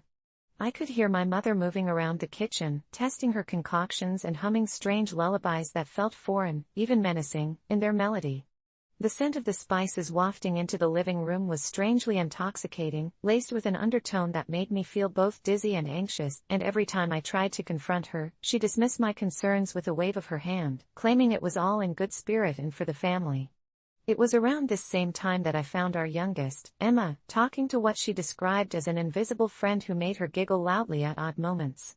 Kids her age often have imaginary friends, but when I pried deeper, Emma's stories took on a bizarre, unsettling tone. "He says Grandma's food is magic and that we're all invited to dinner," she'd say, her eyes wide with a mix of excitement and trepidation, as if she were caught between a dream and a nightmare. As Thanksgiving Day neared, my anxiety spiraled, and it didn't help that Sarah was increasingly sleepy and withdrawn, unable to shake what she described as a lingering fog in her mind. It was then that I went to look for my mother, only to find her hunched over the kitchen table, her fingers dripping with purple-red juices that I didn't want to think too hard about. "I'm just preparing the turkey, sweetie, don't worry," she said with an unsettling grin that stretched across her face, revealing crooked teeth that seemed to glisten with something unholy. I saw a glimpse of the turkey, its skin was unnaturally glossy, and there were an array of small, round wounds where the feathers had once lain, looking almost like a string of pearls encased in the fleshy, glistening skin. "Where did you get this?" I uttered, trying to keep my throat from constricting too tightly. My mother looked back at me, her expression shifting from affectionate to something feral, and though she didn't answer, the air in the room thickened with a kind of infectious dread. I stumbled backward, grappling with the chill creeping up my spine, convinced my mother was losing her mind. Before I could leave, she whispered, "They'll love it, they were waiting for you," and my heart raced painfully at the insinuation. It was without question a breaking point. I confronted Sarah, suggesting we uninvite my mother, but her response left me stunned. "Let her do this, please. I think I need it. I don't want to deal with anything else right now." I pestered her for weeks, but with that hint of desperation in her voice, I felt backed into a corner. Thanksgiving came, and the atmosphere was rife with tension. I attempted to remain composed as friends and family arrived, but a discomforting strain hung over us, a dark cloud shrouding the festivities. The food, glistening in all its macabre beauty, began to arrive, turkey adorned with crimson glimmers, sides overflowing with vibrant colors, the very air filled with an intoxicating sweetness that made my head spin. As we sat at the table, I eyed the kids, who eagerly hovered over the food, whispering secrets amongst one another, fueled by some silent pact I couldn't grasp. I watched in horror as they took their first bites, followed by delightful gasps and soft giggles, every forkful seeming to ignite their spirits to heights I'd never seen before, yet there was an edge of something primal in their delight. The adults, too, were transfixed, chatting joyfully as if no one else could sense the creeping chill between us, the hallucinations in the corners of visions that twisted laughter into darker sounds. My chest tightened as I felt my mother's gnarled fingers brush against my shoulder, and she leaned in to whisper, "They told me this day would come, that all would be well. Don't you see, this is how we keep the magic alive?" I felt ice coil around my heart, the ominous weight of her words settling deep within me. The moment Emma leaned across the table, her smile too wide, too predatory, to announce that Grandma's magic tastes so good. And my body began to betray me, the urge to scream battling against my instinct to protect. And then, just as quickly, I felt my resolve waver, almost collapsing under the deliciously dark enchantment that twisted through the air like invisible threads binding us all. That evening blurred between reality and terror, all of us trapped in a dreamscape where joy danced alongside malevolence. I realized with a jolt that the children were not simply enjoying a Thanksgiving feast, something dangerous was unfolding. Before I could act, the lights flickered, plunging us into shadows, and as confusion reigned, Sarah's voice echoed through the darkness, "We're all just pieces in her game," tinged with an eerie, knowing calmness, as if she were in on a secret knowing I could not comprehend. At that moment, I felt an exhilarating thrill of the macabre awakening deep inside, tearing at the ties of sanity as I become a spectator in this grotesque festival, watching my family become enraptured, my mother's soft laughter raking through the cracks of normality, as they surrendered to a feast that was anything but ordinary. I could hear a soft chant rise from the children, their words swirling like whispers carried on the wind, and that night, as darkness settled, I understood that I had failed my family. What I had thought to be a simple holiday dinner had turned into a horrifying rite, where every bite tightened the grip of something lurking, hungry, at the edges of my world, drawn in by a maternal force that would stop at nothing to ensure that this Thanksgiving would never end. I didn't think it would come to this, but as I sit here on the stained carpet of my crumbling apartment, the bottle of cheap vodka cradled between my trembling hands, I realize I've surrendered to this disease, the one that lured me in like a siren's song, promising comfort but delivering chains of despair.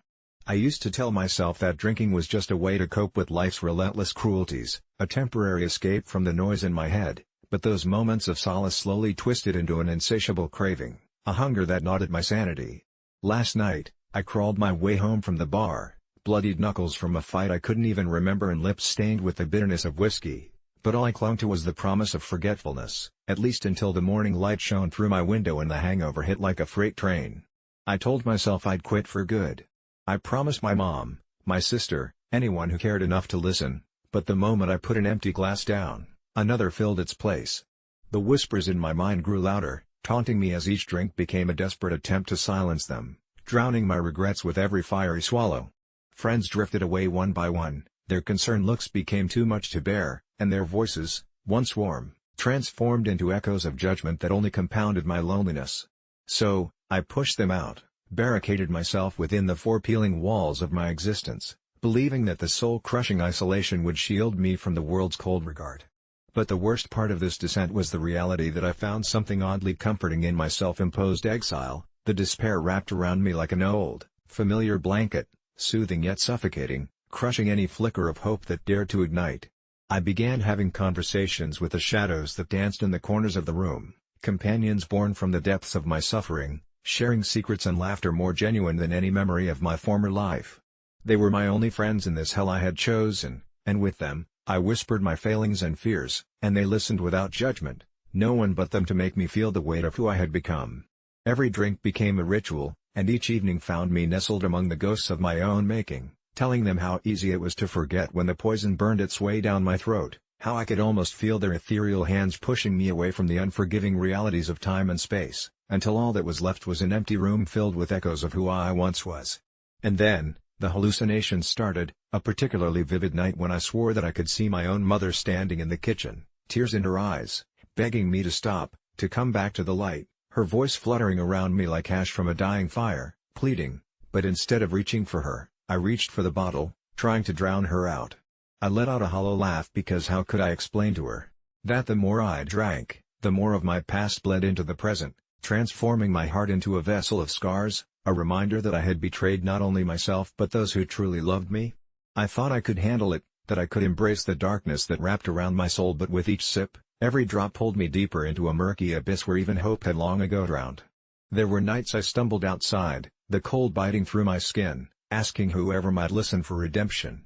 But I was met with nothing but shadows, the streetlights flickering like taunts above me, each wink a reminder of the life I had forfeited. It was then that I discovered the truth. I didn't just drown my pain in alcohol, I let it fester, transform into a morbid companion I could no longer distinguish from myself. When I finally hit rock bottom, the hazy morning I woke up alone, urine-soaked and shivering in a puddle of my own regrets, surrounded by bottles like sentinels guarding the last remnants of my soul, I realized that surrendering to alcoholism wasn't just about giving up on battling a vice, it was a willingness to accept the whisperings of the shadows, to invite them into the cracks of my being. I called out for help, but the silence that consumed me felt like an old friend that had known me longer than any human ever could. I surrendered, I gave in, I made peace with the demons that clutched at my edges, but in the depths of this acceptance lay something far more sinister than the mere act of pouring that first drink. It was the moment I understood that I wasn't just battling alcoholism, I was welcoming it, begging it to stay, because without it, I was just another lost soul wandering the earth, unseen, unworthy, and utterly alone. So here I sit, with the weight of my surrender pressing down, and I wonder not just how I got here, but what lies ahead now that I've truly given up, whether this will be the closing act of my twisted lullaby or the prelude to an even darker descent where others can only look on, horrified at my devotion to something so utterly destructive. And as I raise the bottle to my lips, a part of me hopes that perhaps it can hold the answers I so desperately seek, even if they are shrouded in sin and self-destruction, because surrendering to alcoholism feels like the ultimate betrayal, not just to those around me but to the very essence of who I once believed I could be. I did a bad thing, and now I have to live with it, a phrase that's become a constant echo in my mind since that night, a night that seemed so ordinary at first, with the cheerful chatter of my friends spilling out of the tavern where we celebrated another year of our lives together, our laughter mingling with the sound of ice clinking in glasses, when a storm rolled in, dark clouds swallowing the moonlight and the air thickened with the scent of rain. We decided to cut the evening short before the weather turned worse, and as I trudged home, using a worn umbrella that barely deflected the downpour, I felt that familiar sense of dread creeping up my spine, the kind that had shadowed me from a young age, a sensation as if the earth was whispering that something was off, but I shrugged it off, dismissing it as nothing more than an overactive imagination until I heard it, a scream that shattered the night like glass, sharp and piercing, echoed in the alleyway to my right. I hesitated, my heart hammering in my chest, torn between the instinct to run and the urge to help, propelled by a desperate need to be a hero even when I felt more like a coward, and so I peered around the corner,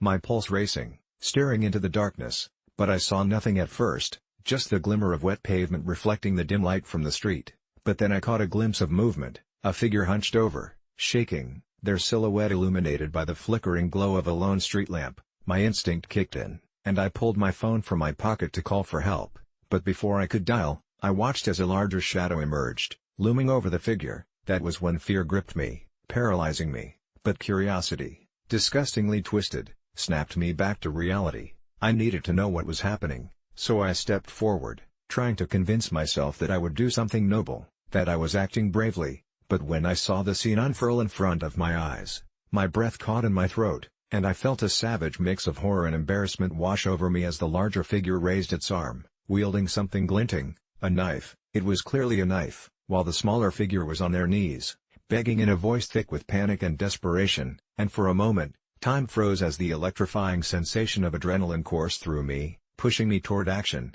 I was a witness, just a bystander to an unfolding nightmare, when my body finally decided to listen to reason and turn back, to run for help, but just then, the scream returned and echoed down the alley, frantic, formless, but it ignited a fire in my gut and I bolted back, my feet pounding against the wet concrete as the shadows twisted in chaotic dances around me. I felt like I was peeling away layers of myself, shedding my cowardice and opting for action, but a surge of guilt enveloped me as I swiveled back around, only to find nothing but darkness where the pair had been, and then it hit me. I had done nothing.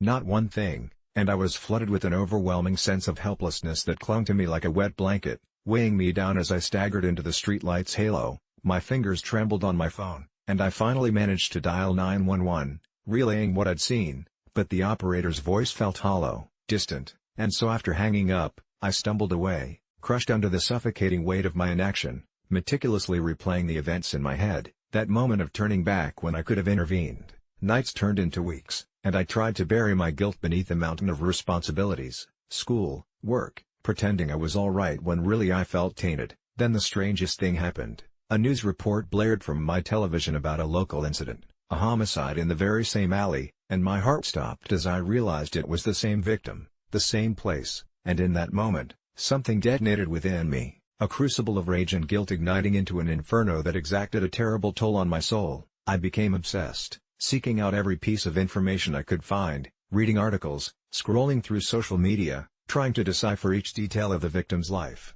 mourning a stranger while vilifying myself, a shadow lurking in the corners of my mind, whispering that if only I had acted. And then I saw a photo of them, a smiling face surrounded by friends, a glimpse of normalcy stolen forever, and a frenzied urgency compelled me to leave my home, to step into the night where familiarity had turned into a hunting ground, each step punctuated by the echo of my own guilt as I retraced my steps, the rain now a quiet patter against my skin just as it had been that night. I reached the alley, feeling an electric current pulse through my veins as memories surged forth, my cowardice, the knife, the screams. I wanted to cry, to scream, to beg for forgiveness from the sky, and standing at the mouth of the alley, I felt them watching me, felt their presence hovering like a distant smoke cloud, urging me forward, daring me to confront the darkness. With clenched fists and breath hitching in my throat, I took a step inside, immersed in the damp smells of rot and regret, my heart drumming a steady beat against my ribs as I moved deeper into the shadows, drawn toward a palpable weight that felt as if the very night was pulling me into its depths. But as I ventured further, the air became damp, closed in on me, the walls seemed to whisper my name, taunting me, my fear coiling around every heartbeat until everything came to an abrupt halt. A figure emerged from the shadows, gravel crunching underfoot, and I recognized it instantly, the hulking presence of the man from that night. He stood there, looking impossibly larger, more menacing, and instead of screaming, instead of running, I was paralyzed, rooted to the spot as the darkness swirled around me, thick and choking, and as I finally opened my mouth to scream, he lunged forward, whispering something that sent chills cascading down my spine, words slithering into my consciousness, "You'll pay for what you didn't do." And in that moment, the weight of what happened crashed over me like a tidal wave, sealing my fate. I had done a bad thing, one that could never be undone, and now I was bound to carry that burden, both the weight of the past and the dark reality of the future, knowing that even in the light, I would forever be shrouded in shadows, lost in the guilt of my own cowardice. I once mixed Xanax and alcohol and woke up 3 days later, but what I experienced in that time still haunts me when I close my eyes, and I hope you choose to listen rather than judge. It all started as a typical Friday night. My friends were gathered in my cramped apartment, blasting music loud enough to rattle the pipes, and, as my anxiety crested like a wave, I felt the familiar urge to take the edge off, so I slid into the living room, a bottle of cheap vodka in one hand and a prescription bottle of Xanax in the other. I should have known better than to mix the two, but the siren call of tranquility was too strong. I washed down 2 Xanax with a few swigs from the vodka, and as the world around me began to blur, I felt an almost euphoric wave wash over me, muting the incessant buzz of my worries, and soon enough, the apartment faded away until I found myself enveloped in darkness. The next thing I remember is waking up, but not in the way you might expect. My body felt like it was encased in lead, and as I forced my eyes open, I blinked against the harsh overhead light of what appeared to be a hospital room. Panic surged through me. My mouth was dry, and my heart raced like a drum echoing through a canyon, but there was no one around. Just the steady beep of a machine that might as well have been my heart, marking time with a cruel metronome. I sat up abruptly, and that's when I noticed the nurse's station outside my room was deserted, the fluorescent lights flickering like the last warnings of a dying star. My mind was a foggy blur, I couldn't remember how long I had been passed out or why I was here. Thinking back, I realized I didn't even know the date, so I stumbled out of the bed, my legs shaky as if I'd just learned to walk. Stepping out into the hallway, my heart sank as I looked down the sterile corridor that seemed to stretch infinitely. There were no other patients, no staff. A chill skittered down my spine, and I turned to go back into my room, but the door slammed shut behind me, sealed like a vault. The light flickered again, and the hum of fluorescent bulbs seemed to warp and distort, reminding me of a bad trip or a scene from a nightmare I couldn't wake from. I pressed against the door, panic clawed at my throat, and I demanded to know who was there, but my voice echoed emptily, swallowed by the oppressive silence. I started to walk down the hall, gaining ground on the nearest exit signs that hung like beckoning stars over the oppressive ennui of the clinical walls, but the more I explored, the more I felt this oppressive weight on my chest, as if shadows were draping themselves over me. I saw doors lining the corridor, and one caught my eye. It was slightly ajar, inviting me like a furtive whisper, luring me closer. With a deep breath, I nudged it open and stepped inside, and what I found made my blood run cold. The room was dark, save for a lone flickering light bulb that swayed above an ancient-looking gurney draped in tattered cloth. I could barely process the dexterity of my own breathing, drawing me closer to the gurney, and that's when I noticed it, the walls crowded with faded photographs of patients, their eyes wide open in terror, some even crying, holding desperately onto the hope of being released from this place, and yet others wore smiles as if they were prisoners play-acting a life they had long forgotten. I stumbled back, disease spreading over me as I realized these were no ordinary photos.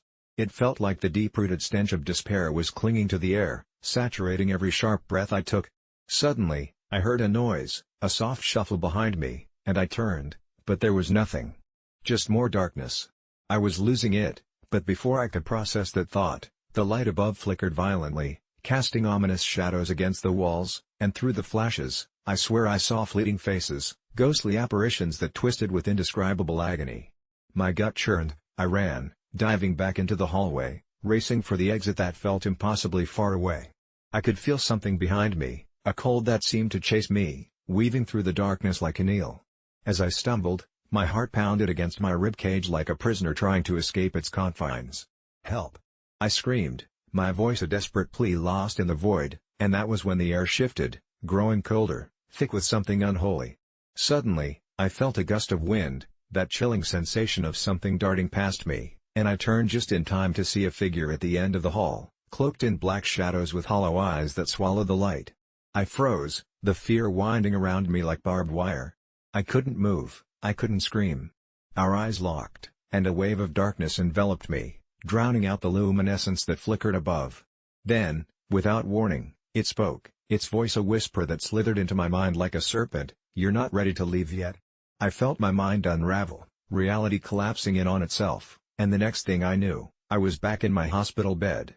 The sunlight poured through the window, illuminating the room in an unearthly glow, and I felt a soft touch on my arm. I jerked awake in terror, but then I saw her, a nurse with a kind smile, but her eyes held an unfathomable depth. "You've been through a lot," she said gently, but when she turned, I noticed the wall behind her was plastered with those god-awful photographs, and that shadow at the end of the hall twisted into a smirk, revealing elongated teeth. I blinked away the morning fog, and in that moment, I understood. None of it had been a dream, I was still trapped, a prisoner of my own making, only now the shadows inside me were clawing to get out, whispering promises of escape that would never come. From that day on, every time I closed my eyes, I was back in that haunted hospital, chased by darkness, and I realized mixing Xanax and alcohol wasn't just a mistake, it invited a horror that would never truly let me go, a silent companion that lurked patiently in the shadows, drawing me deeper into its embrace with every sleepless night that followed. So if you're tempted to ease your pain like I was, know this: sometimes, the shadows we mix with our demons become friends, and once they've tasted our fear, there's no waking up from a nightmare that was never meant to end.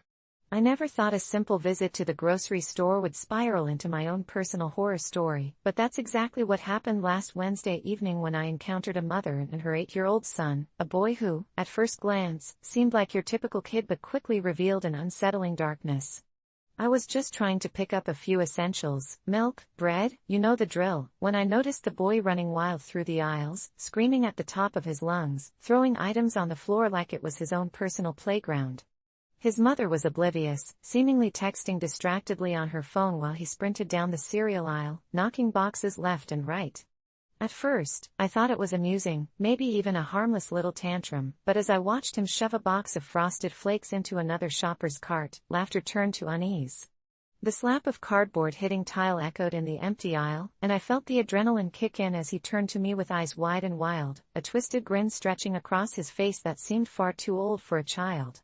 I glanced at his mother, expecting her to at least scold him, but she just kept scrolling, her expression blank, as if her son's chaos barely registered.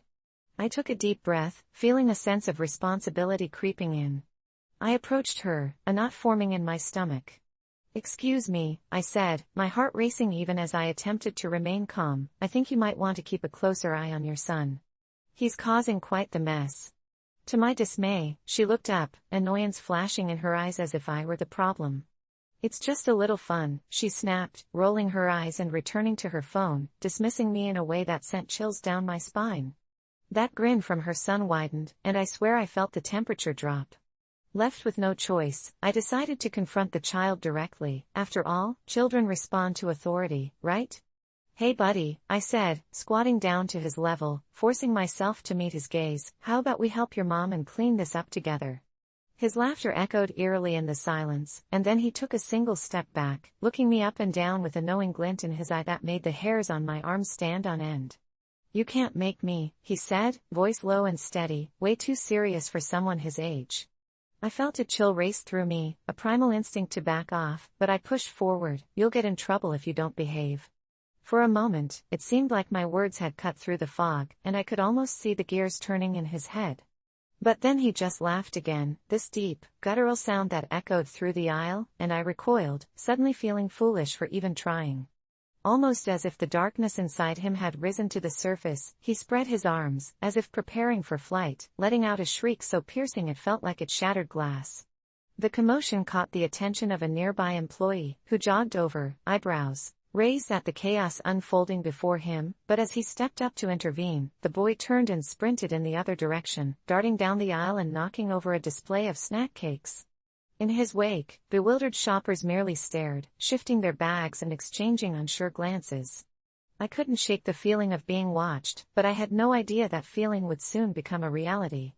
As the mother finally began to gather her son, I felt a tiny flicker of relief. Maybe she would see reason after all. But as she stepped closer, her face contorted in anger, she aimed her ire at me. "What the hell is your problem? He's just a kid." A deathly silence enveloped the aisle, and I could hear a pin drop as the other customers shifted uncomfortably, their eyes darting between me and the mother. I could feel my cheeks flush with heat. After all, I was just trying to help. In that moment, I realized it wasn't just a typical grocery store visit anymore, it had turned into something much darker. "He's out of control," I stammered, my voice wavering slightly under the weight of her gaze. "Maybe if you paid attention." But before I could finish my sentence, the boy reappeared behind her, that same twisted grin plastered across his face, but this time, it felt like a veil of malice had descended over the air. "Don't you think she began, but the boy suddenly lunged at me, tackling my legs and causing me to stumble back, the world tilting as I hit the hard floor. My hands instinctively shot out to catch myself, pain sparking up my palms. Glaring up at the ceiling, I caught a glimpse of the kid running toward the entrance, laughter dancing on his lips, echoing in the empty space like a haunting memory. "Get him," I shouted, my voice hoarse as I regained my footing, but my cries were lost in a cacophony of chaos, the mother just standing there in shock, her mouth opening and closing like a fish out of water. It was surreal, feeling powerless as the crowd around us erupted into confusion, and I felt a sick realization washing over me. I had crossed a line, had intervened where I should have simply walked away. With each passing moment, tension thickened the air, and soon, I felt the terror of this bizarre scenario settle deeply in my gut. Crazily enough, it all seemed to happen in slow motion. I dashed after the boy just as he slipped out the glass doors, the cool night air hitting my face like a wave of clarity, and my heart pounding in my chest as I shouted again, "Stop." He raced toward the parking lot, the glow of headlights flickering erratically, but just as I was about to reach him, a strange sensation washed over me, some primal instinct screaming to run away. And then it happened. I caught a glimpse of his eyes, darker than the night itself, seeming to draw in all the light around him, and I felt my body freeze, paralyzed in fear as if some unseen force was holding me in place. "You can't stop me," he said, the childish lilt of his voice twisted into something unrecognizable, and in that moment, I could swear I saw a flicker of malice, no, a flicker of something far worse, deep within him that confirmed my worst fears. This child was not just out of control, there was something inherently wrong with him. Every instinct screamed for me to turn and flee, to escape the darkness that threatened to engulf me, but I was rooted, lost in those eyes that shone with an ancient malevolence, an echo of something that should never belong in a child. I felt the wind whispering warnings to me, but the moment I finally turned to run, I felt a sharp pain straining through my back. Looking down in disbelief, I realized that the boy, I don't even know how, was suddenly upon me, and he had stuck a butcher knife into my side, the world swiftly fading into a crimson haze as pain engulfed my senses. Everything became muffled and distant, the screams, the sirens, the horrified gasps of passers-by became a bizarre symphony, swelling as I crumpled to the ground, the cool concrete cradling me as I gasped for breath, caught in an inescapable nightmare. As I lay there, eyes flickering shut against an abyss that threatened to swallow me whole, I could hear the mother call out to him, "David, come back." But her voice sounded far away, as if it belonged to another world. In my fading moments, my mind was a whirlpool of regrets, of could-haves and should-haves, realizing too late that when the line between innocence and darkness blurs, it is often the innocent who pay the ultimate price. All I started with was a simple commentary on parenting, and now I was just another casualty in a tale nobody would believe. Growing up in a small, predominantly white town, I always felt like an outsider, not because of my race. My dad was white and my mom was Puerto Rican, but because I lacked the adventurous backstory that so many of my classmates boasted about. If your family hails from somewhere exotic, it automatically grants you some status at school, and I craved that validation, so I began to weave elaborate tales of my heritage, claiming to be part mysterious immigrant, part ancient warrior, and the bits I conjured up dazzled my peers, who greeted my colorful stories with admiration and envy. My first tall tale involved claiming I was half Japanese, spinning tales about my supposed samurai ancestors who escaped the feudal wars to find peace and prosperity in America. As my friends eagerly devoured every word, I felt a rush of power, a thrill that overshadowed the gnawing guilt of my deceit. Sinister whispers danced in the back of my mind, warning me that eventually, I would get caught. Yet the deeper I dug into my fabrications, the more it felt like a game, albeit a dangerous one. I was invited to a cultural weekend at school, and panic clotted my gut as I realized I'd need to maintain my lies. That night, I plunged into hours of research, learning about Japanese traditions and even attempting to learn some phrases, dreaming of the moment I could regale everyone with a perfectly articulated story of my ancestry. When the weekend arrived, I showed up in a makeshift kimono I'd crafted from an old bedsheet, feeling like a fraud but riding high on their expectations, until it all spiraled out of control. One of my classmates, a boy named Ethan, had a knack for spotting inconsistencies, and halfway through my elaborate presentation, he asked me about my family's Japanese recipes. Like a deer caught in headlights, I floundered, desperately trying to remember the few dishes I had read about. Embarrassment washed over me, and in a moment of sheer panic, I blurted out, "My grandma's secret recipe for curry." Everyone stood silent for a heartbeat, and then erupted into laughter. Instead of faltering, I leaned into it, assuming a goofy grin that seemed to endear me to them. Little did I know these moments of perceived genius would burrow deeper into my conscience. The facade continued.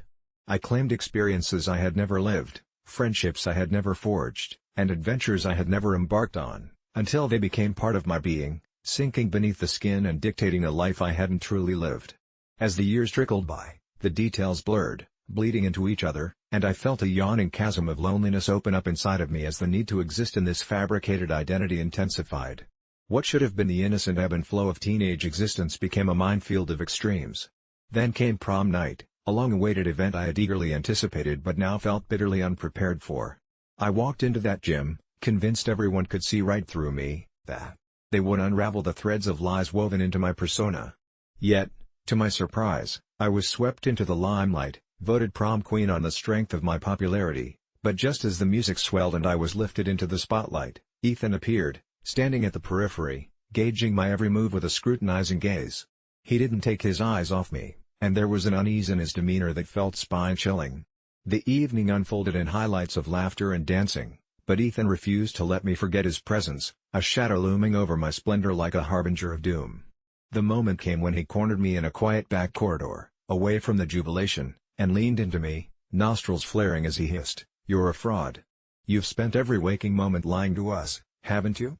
The world spun, the industry of my laughter drowned in his venomous accusation, the pop of the balloon I had inflated in my own mind bursting with such a finality that it knocked the wind out of me. I could see the disdain in his eyes as he drew back his hand as if to strike, but rather than fury, there was pity. The quiet of that hallway was deafening as he left me there, battered and exposed, and every friend I had ever forged an unsound bond with scattered back into the dance, unaware that the girl they adored was merely a reflection of their expectations, a hollow shell. I spent the summer hiding, grappling with the festering abomination of my lies until I decided to come clean back at school. When the new term started, I gathered my courage and faced them, but my confession fell flat. Rather than the validation I anticipated, I was met with cold indifference. They had moved on, their lives untouched by my turmoil, and in that moment, I understood I was eternally shackled to my fabrications, misplaced in an unkind world, condemned to exist as a ghost haunting my own history, too terrified to admit the truth, the simple fact that I would never belong nowhere, not even in my own skin. And in that realization, I finally understood that sometimes, the stories we tell, no matter how beautifully woven, can entrap us in a web of our own making, spiraling us into the darkness, never to escape. I never thought asking women for their IDs would lead to something sinister, but here I am, sharing a tale that forever changed how I see the world around me. My name is Luke, and I'm a 29-year-old bartender at a trendy downtown bar, surrounded by neon lights and the hum of laughter. The job has its perks. I get to meet all kinds of people, most of them well above the legal drinking age of 21. You'd think it'd be simple, like just pouring drinks and taking some shots with the customers, but there's a game I play that keeps my mind entertained and, I suppose, a bit morbid. It started on a dare with some friends one night as we countered the boredom of the slow hours. They challenged me to ask attractive women for their IDs, even those who clearly looked older than me. I began doing it casually, laughing it off when they'd roll their eyes or smirk. Do I look like a minor? But one night, everything changed when she walked in. Her name was Sarah, a stunning brunette who seemed to float rather than walk, with a smile that could charm the devil. As she approached the bar and ordered her drink, my fingers tingled with the thrill of the chase. I smiled and asked her for her ID, half knowing she might think it was some sort of flirty banter. Instead, she cocked her head, her eyes narrowing with intrigue. Then she produced her wallet and slid me her driver's license. To my surprise, she was 28, but it wasn't the number that caught my attention, it was the faint, almost imperceptible tremor in her hand as she handed it over. I caught a glimpse of something strange. Her picture showed a woman with vibrant energy, but her aura felt clouded, heavy, as if she were carrying a darkness that didn't quite belong to her. I chuckled lightheartedly, returning her ID, but something compelled me to ask her if I could see it again, if only to admire the weird sensation swirling around her. She handed it back, a little bemused, but the entire vibe shifted then and there. Seconds felt like hours as I scanned her ID, delighting in studying the small details and avoiding the pulsating flicker of the overhead lights that reminded me of the cover of a horror movie. Before I could catch myself, I muttered softly, "You don't seem like someone I'd want to check," my voice barely above a whisper, as if calling forth a spell with the words. A sudden chill crawled up my spine when she leaned closer, her breath warm against my ear as she murmured, "Well, maybe I'm not," sending ripples of unease racing down my body.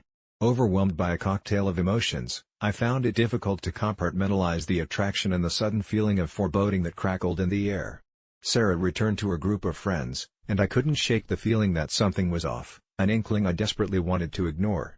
Later that night, she and her friends remained at the bar, laughter mingling with drinks until the moon hung high and the crowd began to thin. But Sarah didn't leave. Instead, she pulled me aside as if to share a secret. I believed for a moment I had misread the signs, but what she showed me was a strange beauty in her cracked voice, the haunting notion that she was not just a woman harboring darkness but an emissary of it. "You think this is all a joke, don't you? Asking for IDs?"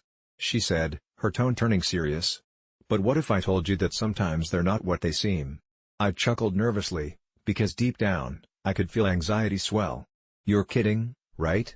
But she wasn't laughing, her eyes locked onto mine with an intensity that made my heart race. Suddenly, she produced an old, battered ID from her jacket pocket, and it sent my blood cold. It displayed her name, Sarah, but it also had a date of birth that would have placed her in her mid-50s. "I'm telling you, Luke. IDs and age are just illusions. The truth is far darker than these games you think you play." I felt my breath hitch, the weight of her words crashing down like an impending storm. My mind scrambled for rationality while my instinct screamed at me to run. Just as I opened my mouth to respond, the bar entrance swung open, revealing an inexplicably tall figure cloaked in shadows, a silhouette that made my skin crawl. Everyone turned, but Sarah's gaze never glanced away from mine, her lips curling into an unsettling grin that possessed the clarity of a predator eyeing her prey. "Playtime is over," she whispered, and even though I didn't understand what she meant, something inside of me clenched, knowing I'd crossed a line into territory I should have never approached. I backed away instinctively, but the figure was right behind me now, its presence looming dark and uncanny, and before I could register a sound, Sarah vanished. The atmosphere shifted violently, laughter fading into a suffocating silence, confusion tore through the space, yet I couldn't shake the icy grip of dread that seized my heart. I glanced around, pinpointing the figure, but each time I laid eyes on it, it would seem to slip away further into the void, merging with the dark corners of the bar. Panic burst through me, and I hurriedly made my way to the exit, trying to shake off what felt like an intense fever dream. But as I crossed the threshold, I could hear that same distant, lilting laughter echo behind me, and it chilled me to the marrow. Because in her laughter, I sensed something primal, something hauntingly alive that shouldn't have existed in this realm. The drive home paralyzed me with unease, and when I stepped inside my apartment, shadows seemed to slither along the walls, following me to where I collapsed into bed, muscles trembling. Sleep eluded me, but that laugh, combined with the weight of Sarah's warning, loomed large, gnawing at my sanity until I finally began to drift into a fitful slumber. Hours passed, each tick of the clock amplifying my growing paranoia, and suddenly, the shrill sound of my phone jolted me awake, a simple text notification, cracking the veil of my nightmares. I opened my messages, only to find a single picture sent with no explanation, a shadowy figure standing in front of a bar, illuminated only by the faint glow of neon lights. My heart raced as recognition gripped me. It was the same place I worked, the same shadows that clung to me, but what made it worse was the detail that made my stomach drop. The figure was a familiar silhouette, and in her fingertips, she held an old ID that looked hauntingly similar to the one I'd glimpsed earlier that night. "I'm always watching you, Luke." A reminder, a warning, or perhaps an invitation? With trembling hands, I deleted the message, trying to quell the surge of dread clawing at my chest, but deep down, I knew that this wasn't over. I could hear my heart pounding in my ears, a persistent reminder of extremes teetering between allure and menace, all centered around a simple game that I thought was nothing more than a harmless joke. But now I understood that some games invite dark forces, and those forces don't play by our rules. In the days that followed, my shifts at the bar became torturous. Every time a woman approached the counter, I held my breath, the thrill of asking for an ID shifting into a dark fixation. I could feel the air grow heavier, the laughter of the patrons blurring into an ominous hum. The world grew sharp and distorted, and each glance at a woman felt like an invitation to navigate through a web of secrets. Days morphed into a confusing haze, hands trembling as I poured drinks, wondering when my next encounter might yield a familiar figure. It was only a week later, after I'd convinced myself I was imagining things, that I saw her again. Sarah stood at the bar's entrance, no longer the enchantress from the week prior but rather a specter of my own torment. She wore a different outfit, but the same bemused smirk carved at the edges of her mouth. My heart raced, dread coiling tightly as if it prepared me for confrontation. The moment our eyes locked, I stepped back involuntarily, half expecting the dark figure to materialize behind her. "You thought you could just forget about me?" she asked, her voice dripping with honey and menace all at once, the melody haunting yet beautifully dissonant. "Isn't that right? You like games, Luke?" Palms slick with sweat, I shook my head in disbelief, fear coursing through me, compelling me to act, to scream, to run. But Sarah continued. "You asked for an ID, and I showed you mine. Did you like what you saw?" I swallowed hard, compressing down the rising panic that threatened to explode, and those casual bar patrons became blurred figures, mere background noise to the tremors of anxiety coursing through me. An inexplicable force drew me closer. I compelled myself to lean closer as well, desperate to understand the enigma in front of me. "What are you?" The question slipped from my lips before I could filter my thoughts, and I knew that crossing this line would change everything. A chilling smile crept across her face. "I'm exactly what you should have never invited in, Luke. And now, we're intertwined in this game." As her words echoed, the ambient noise of the bar faded, replaced by an overwhelming sensation of vertigo. Panic ensued when I felt hands gripping my arms, the shadows inching toward me, weaving through my vision like starlings tangled in thorns. I blinked, and suddenly it was as if I was in a dream. Objects around me grotesquely stretched, and people blurred into fog, every detail twisting apart until Sarah was the only clarity left. "Don't you get it?" she breathed, eyes glimmering with an unearthly spark. "It's a cycle, Luke. Each encounter ebbs and flows with the energy you bring into it. Here's your chance to play." She reached forward, placing my trembling hand over her own, and I felt a tremor surge through me, something alive crawling beneath the surface of her skin. My heart hammered in my chest, and before I could jerk my hand away, It sunk deeper into her flesh, the warmth fading like the flicker of a candle before extinguishing into a dark void. "Join me," she whispered, and suddenly I was drawn, not just as a spectator to her world lurking behind the veil of normality, but engulfed by the shadow she embodied. It swallowed me whole, muscle and sinew stretching between the tapestry of existence until all I could feel was the desire to unearth those secrets. But even as I'd embraced this darkness, I knew there would be a price to pay, and today, it was already too late to turn back. And now, dear reader, I raise my glass in remembrance of what was once an innocent game. All it took was that simple question to unravel the fabric of reality, and now I am curled up in my own skin, haunted forever in the dance of shadows, always watching, always wondering who will ask for an ID next.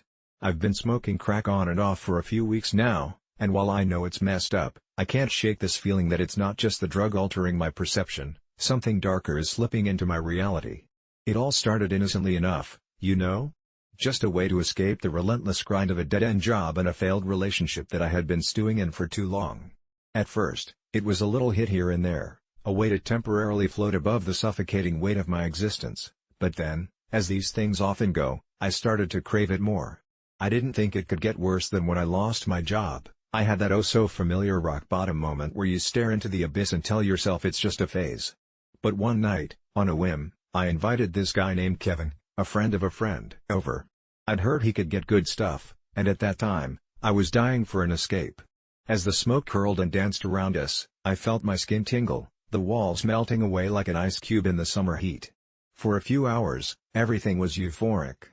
Days turned into nights, my sense of time became a mere suggestion, and before I knew it, I was lost in a haze of endless high that spun deeper and deeper into a chasm of paranoia and dread.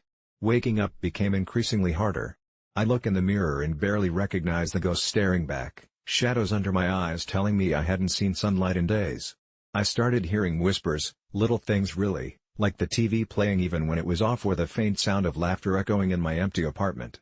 It was easy to brush it off at first, after all, my mind was running on fumes, dancing dangerously close to madness, but then one night, everything changed. I just hit that peak, and as I floated into my high, the whispers became clear, forming words that made my heart race. "Help us," they said, chillingly coherent. I blinked hard, questioning my sanity. Surely this couldn't be happening. I looked around the room, expecting Kevin to jump out and laugh at the prank, but he was gone, as usual, having slipped into the shadows like a specter. Shaking it off, I tried diving deeper into the haze, but the voices persisted. Fractured syllables of "find us" echoed ceaselessly in my mind, relentless as the high faded, and I could no longer disregard it as mere hallucination. The next day, I found myself in a stupor, replaying those words, and I couldn't help but entertain the idea that perhaps something or someone needed me, needed help. After the ecstatic high wore off, the sobering weight of reality loomed over me like a thunderous cloud. It had been nearly a week since I last saw anyone, so I reached out to Kevin. What I got instead was a number unfamiliar, a soft-spoken voice that sent shivers down my spine as it asked, "Are you ready to hear our story?" The drumming in my chest quickened. I wanted to hang up, I wanted to say no, but I couldn't utter a sound. The voice continued, "You've unlocked the door that has been shut for so long, but you may not like what you find." I thought about it, envisioning the void I was existing in, and spoke through trembling lips, "What do you mean?" There was a pause, an eerie stillness, then a soft chuckle, and just like that, he repeated, "You've been smoking crack on and off for a few weeks, do you really understand the price of that?" I thought back, everything began swirling in gears. "What price?" I demanded, panic rising. And then I heard it, an unmistakable melody creeping from my kitchen, a teasing lull that seemed to beckon, harmonizing beautifully with the whispering voices. "Find us," it sang sweetly, luring me from the depths of my despair. I stumbled towards the sound, convinced I was losing my grip on reality, but I had to know. Curiosity clawed deeper than any drug ever could. Gripping the doorknob, I turned it, feeling every drop of sweat drip down my back, and I found my kitchen glowing, as though lit by thousands of fireflies. There in the corner, shadows twisted into shapes, children dancing, laughing, their expressions blissfully innocent yet tinged with something sinister. And their voices overlapped, blending into one chilling hum, "Help us! Help us!" I tried to scream, but the high had carved my throat into stone, and then I understood, they didn't just need help, they wanted me to join them. The whispers, the children, they were lost souls, addicts trapped in some vengeful purgatory, And here I was, the unwitting key to their freedom. "You're just like us," the soft voice from the phone continued, "just another lost soul in this never-ending cycle." I stepped back, every instinct screaming to flee, yet their smiles captivated me, drawing me into a spiral of horror I could hardly fathom. I turned to run, desperate to escape this waking nightmare, but something strange happened. The moment my foot crossed the threshold, the kitchen door slammed shut, locking me inside. The children became frantic, their laughter twisting into wails, and suddenly I was bombarded by visions of their stories, a torrent of anguished memories flooding my mind, tragic endings, lives lost in addiction, moments of weakness that condemned them to replaying this macabre dance. I was no longer in control. Their pain, their joy, their despair washed over me like a tide, pulling me down into depths I never imagined. I thrashed against the door, pounding my fists until they bled, but the voices grew louder, drowning out my screams with their collective sorrow. "Join us! Join us!" they cried, and as desperation set in, the truth gnawed at me. The drug had opened my mind to a reality I never wanted, and in my search for escape, I had just stepped into the haunting embrace of the very darkness I thought I could outrun. In that moment, I was no different from them, lost, trapped, pleading for something I could no longer understand. As my vision blurred and the laughter crescendoed into a final, deafening roar, everything blackened, and I realized the whispers were right. I had been smoking crack on and off for a few weeks, but now the crack had smoked me,